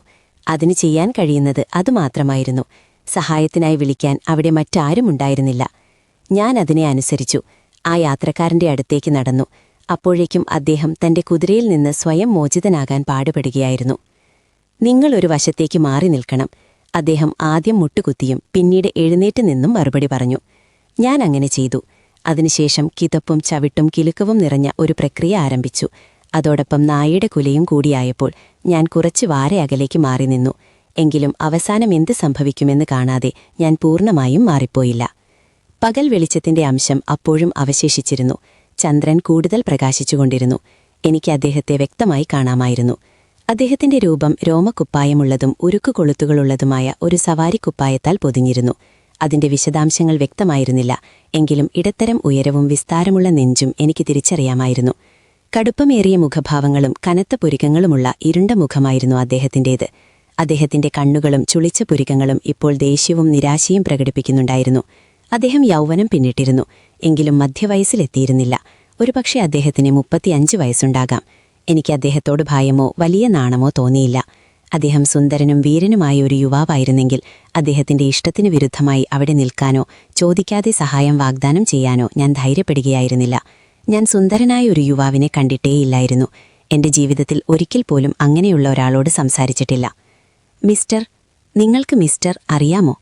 തീർച്ചയായും നിങ്ങൾ ഈ കൊട്ടാരത്തിലെ ഒരു വേലക്കാരിയല്ല. നിങ്ങൾ... അദ്ദേഹം നിർത്തി. എന്റെ വസ്ത്രധാരണത്തെ ഒന്ന് കണ്ണോടിച്ചു. അത് പതിവ് പോലെ ലളിതമായിരുന്നു. ഒരു കറുത്ത മെറിനോ കുപ്പായം, ഒരു കറുത്ത ബീവർ തൊപ്പി. അവിലൊന്നും ഒരു ലേഡീസ് മെയ്ഡിന് ചേരുന്നത്ര ഭംഗിയുള്ളതായിരുന്നില്ല. മിസ്റ്റർ, അദ്ദേഹം ആവർത്തിച്ചു. ദൈവമേ, ഞാനത് മറന്നുപോയി. വീണ്ടും അദ്ദേഹം എന്റെ വസ്ത്രങ്ങളെ സൂക്ഷിച്ചു നോക്കി. തനിച്ചായിരിക്കുമ്പോൾ ഒരു കുതിരയെ തൊടാൻ എനിക്ക് പേടിയാകുമായിരുന്നു. എന്നാൽ ചെയ്യാൻ പറഞ്ഞപ്പോൾ ഞാനതനുസരിക്കാൻ തയ്യാറായി. ഞാൻ എന്റെ മഫ് വേലിയിൽ വെച്ചു. ആ ഉയരമുള്ള കുതിരയുടെ അടുത്തേക്ക് ചെന്നു. ഞാനതിന്റെ കടിഞ്ഞാൻ പിടിക്കാൻ ശ്രമിച്ചു. പക്ഷെ അത് വാശിയുള്ളതായിരുന്നു. അതിന്റെ തലയുടെ അടുത്തേക്ക് എന്നെ വരാൻ അനുവദിച്ചില്ല. ഞാൻ വീണ്ടും വീണ്ടും ശ്രമിച്ചു. പക്ഷേ ഫലമുണ്ടായില്ല. അതിനിടയിൽ അതിന്റെ മുൻകാലുകൾ എന്റെ മേൽ പതിക്കുമോ എന്ന് ഞാൻ ഭയപ്പെട്ടു. ഞാൻ അടുത്തു ചെന്നു. അദ്ദേഹം എന്റെ തോളിൽ ഭാരമുള്ളൊരു കൈവച്ചു. എന്റെ മേൽ ഭാരം കൊടുത്ത് ചാരി നിന്നുകൊണ്ട് അദ്ദേഹം തന്റെ കുതിരയുടെ അടുത്തേക്ക് മുടന്തി നടന്നു. ഞാൻ എന്റെ മഫ് എടുത്ത് നടന്നു. ആ സംഭവം നടന്നു കഴിഞ്ഞു. അതെനിക്ക് വലിയ പ്രാധാന്യമില്ലാത്ത, പ്രണയമില്ലാത്ത, താൽപ്പര്യമില്ലാത്ത ഒന്നായിരുന്നു. എങ്കിലും അത് വിരസമായ ഒരു ജീവിതത്തിലെ ഒരു മണിക്കൂറിനെ മാറ്റം കൊണ്ടടയാളപ്പെടുത്തി. എന്റെ സഹായം ആവശ്യപ്പെടുകയും ഞാൻ അത് നൽകുകയും ചെയ്തു. എന്തെങ്കിലും ചെയ്യാൻ കഴിഞ്ഞതിൽ എനിക്ക് സന്തോഷം തോന്നി. ആ പ്രവൃത്തി നിസ്സാരവും താൽക്കാലികവുമാണെങ്കിലും അത് സജീവമായ ഒന്നായിരുന്നു. നിഷ്ക്രിയമായ ഒരു ജീവിതത്തിൽ ഞാൻ മടുത്തിരുന്നു. ആ പുതിയ മുഖം ഓർമ്മയുടെ ഗാലറിയിൽ അവതരിപ്പിക്കപ്പെട്ട ഒരു പുതിയ ചിത്രം പോലെയായിരുന്നു. അവിടെ തൂങ്ങിക്കിടക്കുന്ന മറ്റെല്ലാ ചിത്രങ്ങളിൽ നിന്നും അത് വ്യത്യസ്തമായിരുന്നു. ഒന്നാമതായി അത് പുരുഷന്റേതായിരുന്നു. രണ്ടാമതായി അത് ഇരുണ്ടതും ശക്തവും കടുപ്പമേറിയതുമായിരുന്നു. ഹെയിൽ പ്രവേശിച്ച് കത്ത് പോസ്റ്റ് ഓഫീസിലിടുമ്പോഴും ആ മുഖം എന്റെ മുന്നിലുണ്ടായിരുന്നു. വീട്ടിലേക്കുള്ള വഴിയിൽ വേഗത്തിൽ നടക്കുമ്പോഴും ഞാനത് കണ്ടു. എനിക്ക് തോൺഫീൽഡിലേക്ക് തിരികെ പ്രവേശിക്കുന്നത് ഇഷ്ടമായിരുന്നില്ല. അതിന്റെ പടിവാതിൽ കടക്കുക എന്നത് നിശ്ചലതയിലേക്ക് മടങ്ങുക എന്നതായിരുന്നു. നിശബ്ദമായ ഹാൾ കടന്ന് ഇരുണ്ട മോവണി കയറി എന്റെ സ്വന്തം ഒറ്റപ്പെട്ട ചെറിയ മുറിയിലേക്ക് പോകുക. എന്നിട്ട് ശാന്തയായ മിസ്സിസ് ഫെയർഫാക്സിനെ കാണുകയും ആ നീണ്ട ശൈത്യകാല സായാഹ്നം അവരോടൊപ്പം മാത്രം ചിലവഴിക്കുകയും ചെയ്യുക എന്നത് എന്റെ നടത്തമുണർത്തിയ ആവേശത്തെ പൂർണ്ണമായും ഇല്ലാതാക്കുന്നതായിരുന്നു. ഏകദാനവും അമിതമായി ശാന്തവുമായ ഒരു ജീവിതത്തിന്റെ അദൃശ്യമായ ചങ്ങലകളിലേക്ക് വീണ്ടും വഴുതി വീഴുക എന്നതായിരുന്നു അത്. സുരക്ഷിതത്വത്തിന്റെയും ആശ്വാസത്തിന്റെയും ആനുകൂല്യങ്ങളെപ്പോലും വിലമതിക്കാൻ എനിക്ക് കഴിയാതെ വരികയായിരുന്നു. അനിശ്ചിതത്വമുള്ള ഒരു ജീവിതത്തിന്റെ കൊടുങ്കാറ്റുകളിൽ അകപ്പെടുകയും കഠിനമായ അനുഭവങ്ങളിലൂടെ ഇപ്പോൾ ഞാൻ മടുക്കുന്ന ഈ ശാന്തതയ്ക്കായി കൊതിക്കാൻ പഠിക്കുകയും ചെയ്തിരുന്നെങ്കിൽ അതെനിക്ക് എത്ര നന്നായേനെ. ഞാൻ ഗേറ്റിൽ അല്പനേരം നിന്നു. പുൽത്തകടിയിൽ നിന്നു. നടപ്പാതയിലൂടെ അങ്ങോട്ടും ഇങ്ങോട്ടും നടന്നു. ഗ്ലാസ് വാതിലിന്റെ ഷട്ടറുകൾ അടച്ചിരുന്നു. എനിക്കുള്ളിലേക്ക് കാണാൻ കഴിഞ്ഞില്ല. എന്റെ കണ്ണുകളും ആത്മാവും ആ ഇരുണ്ട വീട്ടിൽ നിന്ന്, വെളിച്ചമില്ലാത്ത അറകൾ നിറഞ്ഞ ആ ചാരനിറത്തിലുള്ള ഗർത്തത്തിൽ നിന്ന് എന്റെ മുന്നിൽ വിരിഞ്ഞു നിൽക്കുന്ന ആ ആകാശത്തേക്ക് വലിച്ചെടുപ്പിക്കപ്പെടുന്നതായി തോന്നി. മേഘങ്ങളില്ലാത്തൊരു നീലക്കടൽ. ചന്ദ്രൻ ഗൗരവത്തോടെ അതിലൂടെ സഞ്ചരിക്കുന്നു. കുന്നിൻ മുകളിൽ നിന്ന് ഉയർന്നു വരുമ്പോൾ അത് മുകളിലേക്ക് നോക്കുന്നതായി തോന്നി. അവൾക്ക് വളരെ താഴെയായി കുന്നിൻ ചെരിവുകളെ ഉപേക്ഷിച്ച് അളക്കാനാവാത്ത ദൂരവും ആഴവുമുള്ള അർദ്ധരാത്രിയുടെ ആകാശമധ്യത്തിലേക്ക് അവൾ ലക്ഷ്യം വെച്ചു. അവളെ പിന്തുടരുന്ന ആ വിറയ്ക്കുന്ന നക്ഷത്രങ്ങൾ. അവയെ നോക്കുമ്പോൾ എന്റെ ഹൃദയം വിറയ്ക്കുകയും ഞരമ്പുകൾ ജ്വലിക്കുകയും ചെയ്തു. ഹാൾ ഇരുണ്ടതായിരുന്നില്ല, എന്നാൽ വെളിച്ചം നിറഞ്ഞതുമായിരുന്നില്ല. മുകളിൽ തൂക്കിയിട്ടിരുന്ന വെങ്കല വിളക്കിന്റെ വെളിച്ചം മാത്രമായിരുന്നു അവിടെയുണ്ടായിരുന്നത്. ഒരു ഊഷ്മളമായ തിളക്കം ഹാളിലും ഓക്ക് ഗോവണിയുടെ താഴത്തെ പടികളിലും പടർന്നിരുന്നു. ഈ ചുവന്ന തിളക്കം വലിയ ഡൈനിങ് റൂമിൽ നിന്നാണ് വന്നത്. അതിന്റെ 2 പാളികളുള്ള വാതിൽ തുറന്നു കടക്കുകയായിരുന്നു. അത് മാർബിൾ തറയിലും പിച്ചള ഉപകരണങ്ങളിലും പ്രതിഫലിക്കുന്ന മനോഹരമായ തീജ്വാലയെ കാണിച്ചു തന്നു. കൂടാതെ ധൂമ്രവർണ്ണത്തിലുള്ള തിരശീലകളും മിനുക്കിയ ഫർണിച്ചറുകളും ആ മനോഹരമായ പ്രകാശത്തിൽ ദൃശ്യമായിരുന്നു. ഞാൻ മിസ്സിസ് ഫെയർഫാക്സിന്റെ മുറിയിലേക്ക് വേഗത്തിൽ പോയി. അവിടെയും തീ ഉണ്ടായിരുന്നു, പക്ഷെ മെഴുകുതിരി ഉണ്ടായിരുന്നില്ല. മിസ്സിസ് ഫെയർഫാക്സും അവിടെ ഇല്ലായിരുന്നു. പകരം പരവതാനിയിൽ തനിച്ചിരുന്ന് തീജ്വാലയിലേക്ക് ഗൗരവത്തോടെ നോക്കുന്ന നീളമുള്ള രോമങ്ങളുള്ള ഒരു വലിയ കറുപ്പും വെളുപ്പും കലർന്ന നായയെ ഞാൻ കണ്ടു. അത് ആ വഴിയിൽ കണ്ട ഗൈട്രാഷിനെ പോലെ തന്നെയായിരുന്നു. ഞാൻ അടുത്തു ചെന്ന് പൈലറ്റ് എന്ന് വിളിച്ചു. അതെഴുന്നേറ്റ് എൻ്റെ അടുത്തു വന്ന് എന്നെ മണപ്പിച്ചു. ഞാൻ അതിനെ തലോടി. അതതിൻ്റെ വലിയ വാലാട്ടി. പക്ഷേ തനിച്ചായിരുന്നപ്പോൾ അതൊരു വിചിത്രമായ ജീവിയായി തോന്നി. അതെവിടെ നിന്ന് വന്നു എന്നെനിക്ക് മനസ്സിലായില്ല. എനിക്കൊരു മെഴുകുതിരി വേണമായിരുന്നു. കൂടാതെ ഈ സന്ദർശകനെക്കുറിച്ചും അറിയാനും ഞാൻ മണിമുഴക്കി.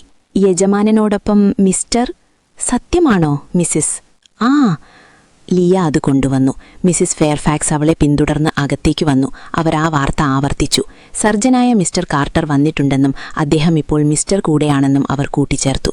അധ്യായം 13. ശസ്ത്രക്രിയാ വിദഗ്ധന്റെ നിർദ്ദേശപ്രകാരം മിസ്റ്റർ റോച്ചസ്റ്റർ അന്ന് രാത്രി നേരത്തെ ഉറങ്ങാൻ പോയതായി കാണപ്പെട്ടു. പിറ്റേന്ന് രാവിലെ അദ്ദേഹം നേരത്തെ എഴുന്നേറ്റതുമില്ല. അഡലിനും എനിക്കും ഇപ്പോൾ ലൈബ്രറി ഒഴികേണ്ടി വന്നു. സന്ദർശകരെ സ്വീകരിക്കുന്ന മുറിയായി അത് ദിവസവും ആവശ്യമായി വരും. മുകളിലത്തെ നിലയിലെ ഒരു മുറിയിൽ തീ കത്തിച്ചു. അവിടെ ഞാൻ ഞങ്ങളുടെ പുസ്തകങ്ങൾ കൊണ്ടുപോയി ഭാവിയിലെ പഠനമുറിയായി അത് ക്രമീകരിച്ചു. അന്ന് അഡലിനെ പഠിപ്പിക്കുക എളുപ്പമായിരുന്നില്ല. അവൾക്ക് ശ്രദ്ധ കേന്ദ്രീകരിക്കാൻ കഴിഞ്ഞില്ല. അവൾ വാതിലിനടുത്തേക്ക് ഓടുകയും മിസ്റ്റർ റോച്ചസ്റ്ററെ ഒന്ന് കാണാൻ കഴിയുമോ എന്ന് നോക്കാൻ ഗോവണിപ്പടികളിലൂടെ താഴേക്ക് നോക്കുകയും ചെയ്തുകൊണ്ടിരുന്നു. അതിനർത്ഥം അവൾ പറഞ്ഞു, അവിടെ എനിക്കായി ഒരു സമ്മാനമുണ്ടാകുമെന്നാണ്. ഒരുപക്ഷെ മാഡം നിങ്ങൾക്കും. മിസ്റ്റർ റോച്ചസ്റ്റർ നിങ്ങളെക്കുറിച്ച് സംസാരിച്ചു. അദ്ദേഹം എന്നോട് എന്റെ ഗൃഹാധ്യാപികയുടെ പേര് ചോദിച്ചു. അവൾ മെലിഞ്ഞതും അല്പം വിളറിയതുമായ ഒരു ചെറിയ വ്യക്തിയല്ലേ എന്നും ചോദിച്ചു. ഞാനും എന്റെ ശിഷ്യയും പതിവ് പോലെ മിസസ് ഫെയർഫാക്സിന്റെ സ്വീകരണമുറിയിൽ വെച്ച് ഭക്ഷണം കഴിച്ചു. ഉച്ചകഴിഞ്ഞ് കാറ്റും മഞ്ഞുവീഴ്ചയും ഉണ്ടായിരുന്നു. ഞങ്ങളത് പഠനമുറിയിൽ ചെലവഴിച്ചു. ഇരുട്ടിയപ്പോൾ പുസ്തകങ്ങളും ജോലികളും മാറ്റിവെച്ച് താഴേക്ക് ഓടാൻ ഞാൻ അഡലിനെ അനുവദിച്ചു. താഴെയുള്ള താരതമ്യേനയുള്ള നിശബ്ദതയിൽ നിന്നും വാതിലിലെ മണി മുഴങ്ങുന്നത് നിന്നതിൽ നിന്നും മിസ്റ്റർ റോച്ചസ്റ്റർ ഇപ്പോൾ ഒഴിവിലാണെന്ന് ഞാൻ ഊഹിച്ചു. തനിച്ചായപ്പോൾ ഞാൻ ജനാലയ്ക്കൽ ചെന്നു. നല്ല അവിടെ നിന്നൊന്നും കാണാനായില്ല. സന്ധ്യയും മഞ്ഞുതുള്ളികളും ചേർന്ന് വായുവിനെ മൂടുകയും പുൽത്തകടിയിലെ കുറ്റിച്ചെടികളെപ്പോലും മറയ്ക്കുകയും ചെയ്തു. തെളിഞ്ഞ കനലുകളിൽ ഞാനൊരു കാഴ്ച തിരയുകയായിരുന്നു. റൈൻ നദിയിലെ ഹൈഡൽബർഗ് കോട്ടയെക്കുറിച്ച് ഞാൻ കണ്ടിട്ടുള്ള ഒരു ചിത്രത്തിന് സമാനമായിരുന്നു അത്.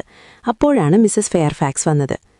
മിസ്റ്റർ റോച്ചസ്റ്റർ ഇന്ന് വൈകുന്നേരം നിങ്ങളും നിങ്ങളുടെ ശിഷ്യയും അദ്ദേഹത്തോടൊപ്പം ഡ്രോയിംഗ് റൂമിൽ ചായ കുടിക്കാൻ വരുന്നത് സന്തോഷപൂർവ്വം സ്വീകരിക്കും, അവർ പറഞ്ഞു. അദ്ദേഹം എപ്പോഴാണ് ചായ കുടിക്കുന്നത്? ഞാൻ ചോദിച്ചു. 6 മണിക്ക്. ഗ്രാമപ്രദേശങ്ങളിൽ അദ്ദേഹം നേരത്തെ സമയം പാലിക്കാറുണ്ട്. നിങ്ങളിപ്പോൾ വസ്ത്രം മാറുന്നതാണ് നല്ലത്. ഞാൻ നിങ്ങളോടൊപ്പം വന്ന് അത് ശരിയാക്കിത്തരാം. അതെ, അതാണ് നല്ലത്. മിസ്റ്റർ റോച്ചസ്റ്റർ ഇവിടെയുള്ളപ്പോൾ ഞാൻ എപ്പോഴും വൈകുന്നേരത്തേക്ക് വസ്ത്രം മാറാറുണ്ട്. ഈ അധികമായ ചടങ്ങ് അല്പം ഗൗരവമുള്ളതായി തോന്നി. എങ്കിലും ഞാൻ എന്റെ മുറിയിലേക്ക് പോയി. മിസസ് ഫെയർഫാക്സിന്റെ സഹായത്തോടെ എന്റെ കറുത്ത കമ്പിളി വസ്ത്രത്തിന് പകരം കറുത്ത സിൽക്ക് വസ്ത്രം ധരിച്ചു. എന്റെ പക്കലുള്ള ഏറ്റവും നല്ലതും അധികമുള്ളതുമായ ഏക വസ്ത്രമായിരുന്നു അത്. ഇളം ചാരനിറത്തിലുള്ള മറ്റൊന്നുകൂടി ഉണ്ടായിരുന്നുവെങ്കിലും എന്റെ ഇപ്പോഴത്തെ മാനസികാവസ്ഥയിൽ അത് അപ്രതീക്ഷിതമായ എന്തെങ്കിലും ആഘോഷവേളകളിൽ മാത്രമേ ധരിക്കാൻ കഴിയൂ എന്ന് എനിക്ക് തോന്നി. നിങ്ങൾക്കൊരു ബ്രൂച്ച് വേണം, മിസസ് ഫെയർഫാക്സ് പറഞ്ഞു. മിസ് ടെമ്പിൾ എനിക്ക് യാത്രയയപ്പ് സമ്മാനമായി നൽകിയ ഒരു ചെറിയ മുത്തുമാല എന്റെ പക്കലുണ്ടായിരുന്നു. ഞാനത് ധരിച്ചു. എന്നിട്ട് ഞങ്ങൾ താഴേക്ക് പോയി. അപരിചിതരുമായി ഇടപഴകി ശീലമില്ലാത്ത എനിക്ക് മിസ്റ്റർ റോച്ചസ്റ്ററുടെ സാന്നിധ്യത്തിൽ ഇങ്ങനെ ഔദ്യോഗികമായി വിളിക്കപ്പെടുന്നത് ഒരു പരീക്ഷണമായിരുന്നു. മിസസ് ഫെയർഫാക്സിനെ ഡൈനിങ് റൂമിലേക്ക് മുന്നിൽ നടക്കാൻ ഞാൻ അനുവദിച്ചു. ഞാൻ അവരെ പിന്തുടർന്ന് ഡ്രോയിംഗ് റൂമിലേക്ക് പോയി. മേശപ്പുറത്ത് 2 മെഴുകുതിരികൾ കത്തിച്ചുവെച്ചിരുന്നു. 2 എണ്ണം നടുപ്പിന് മുകളിലും. മനോഹരമായ തീയുടെ വെളിച്ചത്തിലും ചൂടിലും പൈലറ്റ് കിടക്കുന്നുണ്ടായിരുന്നു. അടൽ അവന്റെ അടുത്ത് മുട്ടുകുത്തിയിരുന്നു. ഒരു കട്ടിലിൽ പകുതി ചാരി മിസ്റ്റർ റോച്ചസ്റ്റർ ഇരുന്നു. അദ്ദേഹത്തിന്റെ പാദം ഒരു തലയണയിൽ കാങ്ങിയിരുന്നു. അദ്ദേഹം അടലിനെയും നായയെയും നോക്കുകയായിരുന്നു. തീയുടെ വെളിച്ചം അദ്ദേഹത്തിന്റെ മുഖത്ത് പൂർണ്ണമായും പതിച്ചിരുന്നു. കറുത്ത പുരികങ്ങളും കറുത്ത മുടിയുടെ തിരശ്ചീതമായ ചലനത്താൽ കൂടുതൽ ചതുലാകൃതിയായ നെറ്റിയുമുള്ള എന്റെ ആ യാത്രക്കാരനെ ഞാൻ തിരിച്ചറിഞ്ഞു. സൗന്ദര്യത്തേക്കാൾ സ്വഭാവത്തിന് പ്രാധാന്യമുള്ള അദ്ദേഹത്തിന്റെ മൂക്കും കോപത്തെ സൂചിപ്പിക്കുന്ന വിടർന്ന മൂക്കും ഗൗരവമുള്ള വായയും താടിയെല്ലും ഞാൻ തിരിച്ചറിഞ്ഞു. അതെ, 3 വളരെ ഗൗരവമുള്ളതായിരുന്നു, തെറ്റില്ല. മിസ്സിസ് ഫെയർഫാക്സും ഞാനും അകത്തേക്ക് വന്നത് മിസ്റ്റർ റോച്ചസ്റ്റർ അറിഞ്ഞിരിക്കണം. എന്നാൽ ഞങ്ങളെ ശ്രദ്ധിക്കാനുള്ള മാനസികാവസ്ഥയിലായിരുന്നില്ല അദ്ദേഹമെന്ന് തോന്നി. കാരണം അദ്ദേഹം നോക്കിക്കൊണ്ടിരുന്ന കൂട്ടത്തിൽ നിന്ന് കണ്ണുകൾ ഉയർത്തിയില്ല. ഇതാ മിസ് അയർ സർ, മിസ്സിസ് ഫെയർഫാക്സ് ശാന്തമായി പറഞ്ഞു. മിസ് അയർ ഇരിക്കട്ടെ, അദ്ദേഹം പറഞ്ഞു. ആ നിർബന്ധിതവും കർക്കശവുമായ വണക്കത്തിലും അക്ഷമയും എന്നാൽ ഔദ്യോഗികവുമായ ആ സ്വരത്തിലും മിസ് അയർ അവിടെയുണ്ടോ ഇല്ലയോ എന്നത് എനിക്കെന്ത് കാര്യമാണ് എന്ന് പ്രകടിപ്പിക്കുന്ന എന്തോ ഒന്നുണ്ടായിരുന്നു. ഞാൻ ഒട്ടും പരിഭ്രമമില്ലാതെ ഇരുന്നു. അമിതമായ മര്യാദയോടെയുള്ള ഒരു സ്വീകരണം ഒരുപക്ഷെ എന്നെ ആശയക്കുപ്പത്തിലാക്കുമായിരുന്നു. എന്റെ ഭാഗത്തുനിന്നുള്ള മനോഹരമായ പെരുമാറ്റത്തിലൂടെ എനിക്കതിന് മറുപടി നൽകാൻ കഴിയില്ലായിരുന്നു. എന്നാൽ ഈ പരുക്കൻ പെരുമാറ്റം എന്നെ ബാധ്യതകളില്ലാത്തവളാക്കി. നേരെ മറിച്ച് ആ വിചിത്രമായ പെരുമാറ്റത്തിനു മുന്നിലുള്ള മാന്യമായ നിശബ്ദത എനിക്ക് ഗുണകരമായി. ഒരു പ്രതിമയെപ്പോലെ അദ്ദേഹം തുടർന്നു. അതായത് അദ്ദേഹം സംസാരിക്കുകയോ അനങ്ങുകയോ ചെയ്തില്ല. ആരോ ഒരാൾ സ്നേഹത്തോടെ പെരുമാറേണ്ടത് ആവശ്യമാണെന്ന് മിസ്സിസ് ഫെയർഫാക്സിന് തോന്നി. അവർ സംസാരിക്കാൻ തുടങ്ങി. മാഡം, എനിക്ക് കുറച്ച് ചായ വേണം എന്നതായിരുന്നു അവർക്ക് ലഭിച്ച ഏക മറുപടി. അവർ വേഗത്തിൽ മണിമുഴക്കി. ചായ എത്തിയപ്പോൾ അവർ കപ്പുകളും സ്പൂണുകളും മറ്റും വളരെ വേഗത്തിൽ ക്രമീകരിച്ചു. മിസ് അയർ, മിസ്റ്റർ റോച്ചസ്റ്ററിന് ആ കപ്പൊന്ന് നൽകാമോ? മിസ്സിസ് ഫെയർഫാക്സ് പറഞ്ഞു. അടൽ എവിടെ? ഞാൻ ആവശ്യപ്പെട്ടതുപോലെ ചെയ്തു. നന്ദി, അദ്ദേഹം പരുഷമായി പറഞ്ഞു. നിങ്ങളൊരു സമ്മാനം പ്രതീക്ഷിച്ചിരുന്നോ മിസ് അയർ? ഞാൻ സമ്മാനങ്ങളെക്കുറിച്ച് അധികം പഠിച്ചിട്ടില്ല സർ. അവയുടെ പൊതുവായ സ്വഭാവം എനിക്കറിയില്ല. പൊതുവായ ചിന്തയോ? നിങ്ങൾക്ക് സ്വീകാര്യമായ ഒരു മറുപടി നൽകുന്നതിനു മുൻപ് എനിക്ക് സമയമെടുക്കേണ്ടി വരും സർ. ഒരു സമ്മാനത്തിന് പല മുഖങ്ങളുണ്ട്, ഇല്ലേ? ഓ, അമിതമായ വിനയത്തിലേക്ക് പിന്മാറരുത്, മിസ്റ്റർ റോച്ചസ്റ്റർ പറഞ്ഞു. അടലും ഒരു സമ്മാനം ആവശ്യപ്പെടുന്നുണ്ട്. അവൾ വന്നതുമുതൽ നിങ്ങൾ അവൾക്ക് ഒരുപാട് വിരുന്നുകൾ നൽകുന്നുണ്ടെന്ന് അവൾ എന്നോട് പറഞ്ഞു. തീയുടെ അടുത്തേക്ക് വരൂ, യജമാനൻ പറഞ്ഞു.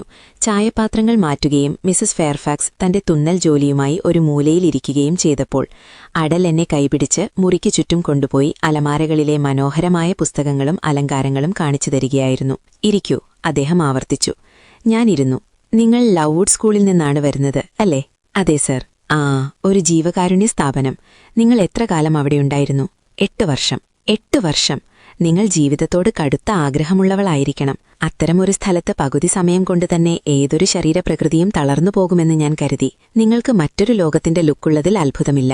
അത്തരമൊരു മുഖം നിങ്ങൾക്ക് എവിടെ നിന്ന് ലഭിച്ചു എന്ന് ഞാൻ അത്ഭുതപ്പെട്ടു. ഇന്നലെ രാത്രി ഹേലൈനിൽ വെച്ച് നിങ്ങൾ എന്റെ മുന്നിൽ വന്നപ്പോൾ ഞാൻ അറിയാതെ തന്നെ നാടോടി കഥകളെക്കുറിച്ച് ചിന്തിച്ചു. നിങ്ങൾ എന്റെ കുതിരയെ മയക്കിയോ എന്ന് ചോദിക്കാൻ എനിക്ക് തോന്നി. എനിക്കിപ്പോഴും ഉറപ്പില്ല. നിങ്ങളുടെ മാതാപിതാക്കൾ ആരാണ്? ഞാൻ കരുതിയില്ല. പച്ച വസ്ത്രം ധരിച്ച മനുഷ്യർക്ക് അവർക്ക് അനുയോജ്യമായ ഒരു നിലാവുള്ള വൈകുന്നേരമായിരുന്നു അത്. ഞാൻ തലകുലുക്കി. പച്ചവസ്ത്രം ധരിച്ച എല്ലാ മനുഷ്യരും 100 വർഷം മുമ്പ് ഇംഗ്ലണ്ട് വിട്ടുപോയി. അദ്ദേഹം പറഞ്ഞതുപോലെ ഗൗരവത്തോടെ ഞാൻ പറഞ്ഞു. ഹേലൈനിലോ അതിനു ചുറ്റുമുള്ള വയലുകളിലോ പോലും നിങ്ങൾക്ക് അവരുടെ ഒരു അടയാളം കണ്ടെത്താൻ കഴിയില്ല.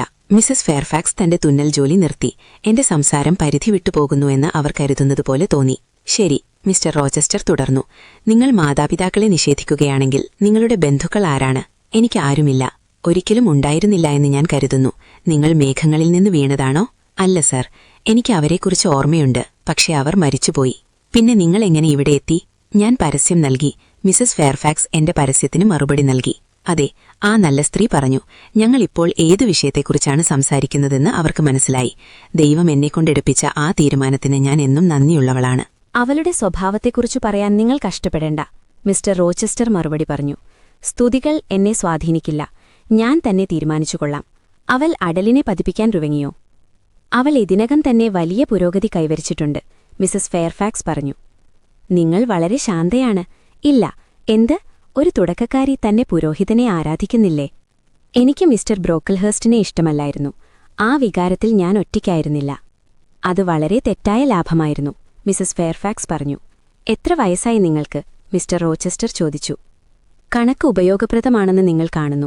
അതിന്റെ സഹായമില്ലാതെ നിങ്ങളുടെ പ്രായം ഊഹിക്കാൻ എനിക്ക് കഴിയില്ലായിരുന്നു. നിങ്ങളുടെ കാര്യത്തിലെന്ന പോലെ സവിശേഷതകളും മുഖഭാവവും തമ്മിൽ ഇത്രയധികം വ്യത്യാസമുള്ളപ്പോൾ അത് നിശ്ചയിക്കുക പ്രയാസമാണ്. ഇനി നിങ്ങൾ ലോവുഡിൽ നിന്ന് എന്താണ് പഠിച്ചത്? നിങ്ങൾക്ക് പിയാനോ വായിക്കാൻ അറിയാവോ? കുറച്ചൊക്കെ. തീർച്ചയായും, അത് സ്ഥിരമായ മറുപടിയാണ്. ലൈബ്രറിയിലേക്ക് പോകൂ, അതായത് ഡ്രോയിംഗ് റൂമിലേക്ക്. വാതിൽ തുറന്നിടൂ, അവിടെ പോയൊന്ന് വായിക്കൂ. മതി. ഏതാനും മിനിറ്റുകൾക്ക് ശേഷം അദ്ദേഹം വിളിച്ചു പറഞ്ഞു. നിങ്ങൾ കുറച്ചൊക്കെ വായിക്കുന്നുണ്ട്, ഏതൊരു സ്കൂൾ കുട്ടിയെയും പോലെ. ചിലരേക്കാൾ ഭേദമായിരിക്കാം, പക്ഷേ അത്ര നന്നല്ല. ഞാൻ പിയാനോ അടച്ചു മടങ്ങി വന്നു. മിസ്റ്റർ റോച്ചസ്റ്റർ തുടർന്നു. അടൽ ഇന്ന് രാവിലെ എനിക്ക് ചില ചിത്രങ്ങൾ കാണിച്ചു തന്നു. അവ നിങ്ങളുടേതാണെന്ന് അവൾ പറഞ്ഞു. അവ നിങ്ങളുടേതാണോ? അതെ. ആ, അത് അഭിമാനത്തെ മുറിപ്പെടുത്തുന്നു. ശരി, അവ ഒറിജിനലാണെന്ന് നിങ്ങൾക്ക് ഉറപ്പുണ്ടെങ്കിൽ നിങ്ങളുടെ ചിത്രങ്ങളുടെ ശേഖരം എനിക്ക് കൊണ്ടുവന്നു തരൂ. ഉറപ്പില്ലെങ്കിൽ വാക്ക് നൽകരുത്. തുന്നിച്ചേർത്തവ എനിക്ക് തിരിച്ചറിയാൻ കഴിയും. എങ്കിൽ ഞാൻ ഒന്നും പറയുന്നില്ല സാർ, നിങ്ങൾക്ക് തന്നെ തീരുമാനിക്കാം. മേശയുടെ അടുത്തേക്ക് വരൂ, അദ്ദേഹം പറഞ്ഞു. ഞാനത് അദ്ദേഹത്തിന്റെ കട്ടിലിനടുത്തേക്ക് നീക്കി. അടലും മിസസ് ഫെയർഫാക്സും ചിത്രങ്ങൾ കാണാൻ അടുത്തേക്ക് വന്നു. തിരക്ക് കൂട്ടരുത്, മിസ്റ്റർ റോച്ചസ്റ്റർ പറഞ്ഞു. മിസസ് ഫെയർഫാക്സ്, മെഴുകുതിരി മാറ്റൂ. അടൽ, അകലം പാലിക്കൂ. എന്റെ കൈകൾക്കും കുഴപ്പമില്ല, പക്ഷേ എനിക്ക് എഴുന്നേറ്റ് നിൽക്കാൻ കഴിയില്ല. എനിക്ക് സ്വന്തമായി വെളിച്ചം വേണം. അദ്ദേഹം ഓരോ ചിത്രവും പെയിന്റിങ്ങും ശ്രദ്ധാപൂർവം പരിശോധിച്ചു. 3 അദ്ദേഹം മാറ്റിവെച്ചു. മിസസ് ഫെയർഫാക്സ്, അവ മറ്റേ മേശയിലേക്ക് മാറ്റൂ, അദ്ദേഹം പറഞ്ഞു. എന്നിട്ട് അടലിനൊപ്പം അവ നോക്കൂ. നിങ്ങൾ എന്നെ നോക്കി നിങ്ങളുടെ സീറ്റിലിരിക്കൂ. എന്റെ ചോദ്യങ്ങൾക്ക് മറുപടി നൽകൂ. ഇവ ചെയ്യാൻ നിങ്ങൾക്ക് എപ്പോഴാണ് സമയം ലഭിച്ചത്? അവയ്ക്ക് ഒരുപാട് സമയവും ചിന്തയും ആവശ്യമാണ്. അദ്ദേഹം അതിൽ മുഴുകിയിരിക്കുമ്പോൾ, വായനക്കാരെ, അവ എന്താണെന്ന് ഞാൻ നിങ്ങളോട് പറയാം. ഒന്നാമതായി, അവ അത്ഭുതകരമായ ഒന്നുമല്ലെന്ന് ഞാൻ മുൻകൂട്ടി പറയട്ടെ. വിഷയങ്ങൾ എന്റെ മനസ്സിൽ വ്യക്തമായി തെളിഞ്ഞു വന്നിരുന്നു. അവ രൂപപ്പെടുത്താൻ ശ്രമിക്കുന്നതിനു മുമ്പ് ആത്മീയ കണ്ണുകളാൽ കണ്ടപ്പോൾ അവ ശ്രദ്ധേയമായിരുന്നു. എന്നാൽ എന്റെ കൈകൾക്ക് എന്റെ ഭാവനയ്ക്കൊപ്പം എത്താൻ കഴിഞ്ഞില്ല. ഓരോ ചിത്രവും ഞാൻ വിഭാവനം ചെയ്തതിന്റെ മങ്ങിയ രൂപം മാത്രമായി മാറി. ഈ ചിത്രങ്ങൾ വാട്ടർ കളറിലായിരുന്നു. ആദ്യത്തേത് വീർത്ത കടലിനു മുകളിലൂടെ ഉരുളുന്ന താഴ്ന്നതും വിളറിയതുമായ മേഘങ്ങളെ പ്രതിനിധീകരിച്ചു. ദൂരെയുള്ളതെല്ലാം ഇരുട്ടിലായിരുന്നു. മുൻഭാഗവും അങ്ങനെ തന്നെയായിരുന്നു. അല്ലെങ്കിൽ അടുത്തുള്ള തിരമാലകൾ, കാരണം അവിടെ കരയില്ലായിരുന്നു. പ്രകാശത്തിന്റെ ഒരു കിരണം പകുതി മുങ്ങിയ ഒരു പായമരത്തെ തെളിയിച്ചുകാട്ടി. അതിൽ ചിറകുകളിൽ നുരകൾ പറ്റിപ്പിടിച്ച കറുത്തതും വലുതുമായ ഒരു നീർക്കാക്ക ഇരിക്കുന്നുണ്ടായിരുന്നു. അതിന്റെ കൊക്കിൽ രത്നങ്ങൾ പതിപ്പിച്ച ഒരു സ്വർണ്ണവള ഉണ്ടായിരുന്നു. എന്റെ പക്കലുള്ള ഏറ്റവും തിളക്കമുള്ള നിറങ്ങൾ നൽകി ഞാൻ അതിനെ മനോഹരമാക്കിയിരുന്നു. രണ്ടാമത്തെ ചിത്രത്തിന്റെ മുൻഭാഗത്ത് ഒരു കുന്നിന്റെ മങ്ങിയ കൊടുമുടി മാത്രമായിരുന്നു ഉണ്ടായിരുന്നത്. കാറ്റിലെന്ന പോലെ ചരിഞ്ഞു കിടക്കുന്ന പുല്ലും ചില ഇലകളും. അതിനു മുകളിലും അപ്പുറത്തും സന്ധ്യാസമയത്തെപ്പോലെ കടും നീല നിറത്തിലുള്ള ആകാശം പരന്നുകിടക്കുന്നു. ആകാശത്തേക്ക് ഉയർന്നു നിൽക്കുന്നത് ഒരു സ്ത്രീയുടെ രൂപമായിരുന്നു. എനിക്ക് കഴിയുന്നത്ര ഇരുണ്ടതും മൃദുവായതുമായ നിറങ്ങളിലാണ് അത് ചിത്രീകരിച്ചിരിക്കുന്നത്. മങ്ങിയ നെറ്റിയിൽ ഒരു നക്ഷത്രം കിരീടം ചൂടിയിരുന്നു. താഴെയുള്ള മുഖലക്ഷണങ്ങൾ മൂടൽ മഞ്ഞിലൂടെ എന്ന പോലെയാണ് കാണപ്പെട്ടത്. കണ്ണുകൾ ഇരുണ്ടതും വന്യവുമായി തിളങ്ങി. മുടി നിഴൽ പോലെ ഒഴുകി നടന്നു. കൊടുങ്കാറ്റിലോ വൈദ്യുതാഘാതത്തിലോ തകർന്ന പ്രകാശമില്ലാത്ത മേഘം പോലെ. മൂന്നാമത്തേത് ഒരു ധ്രുവ ശൈത്യകാല ആകാശത്തെ തുളച്ചുകയറുന്ന ഒരു മഞ്ഞുമലയുടെ കൊടുമുടി കാണിച്ചു. വടക്കൻ വെളിച്ചങ്ങളുടെ ഒരു കൂട്ടം ചക്രവാളത്തിൽ തങ്ങളുടെ മങ്ങിയ കുന്തങ്ങൾ ഉയർത്തിപ്പിടിച്ചിരുന്നു. ഇവയെ ദൂരേക്ക് തള്ളിക്കൊണ്ട് മുൻഭാഗത്ത് ഒരു തല ഉയർന്നു നിന്നു. ഒരു ഭീമാകാരമായ തല മഞ്ഞുമലയിലേക്ക് ചരിഞ്ഞ് അതിൽ ചാരി നിൽക്കുന്നു. നെറ്റിക്ക് താഴെ കോർത്തുപിടിച്ച് അതിനെ താങ്ങി നിർത്തുന്ന മെലിഞ്ഞ 2 കൈകൾ താഴ്ഭാഗത്തെ മുഖരൂപങ്ങൾക്ക് മുന്നിൽ ഒരു കറുത്ത മൂടുപടം തീർത്തു. രക്തമില്ലാത്ത അസ്ഥിയെപ്പോലെ വെളുത്ത നെറ്റിയും അർത്ഥശൂന്യമെങ്കിലും നിരാശയുടെ തിളക്കം മാത്രമുള്ള ഉറച്ച കുഴിഞ്ഞ കണ്ണുകളും മാത്രമേ കാണാനായിരുന്നുള്ളൂ.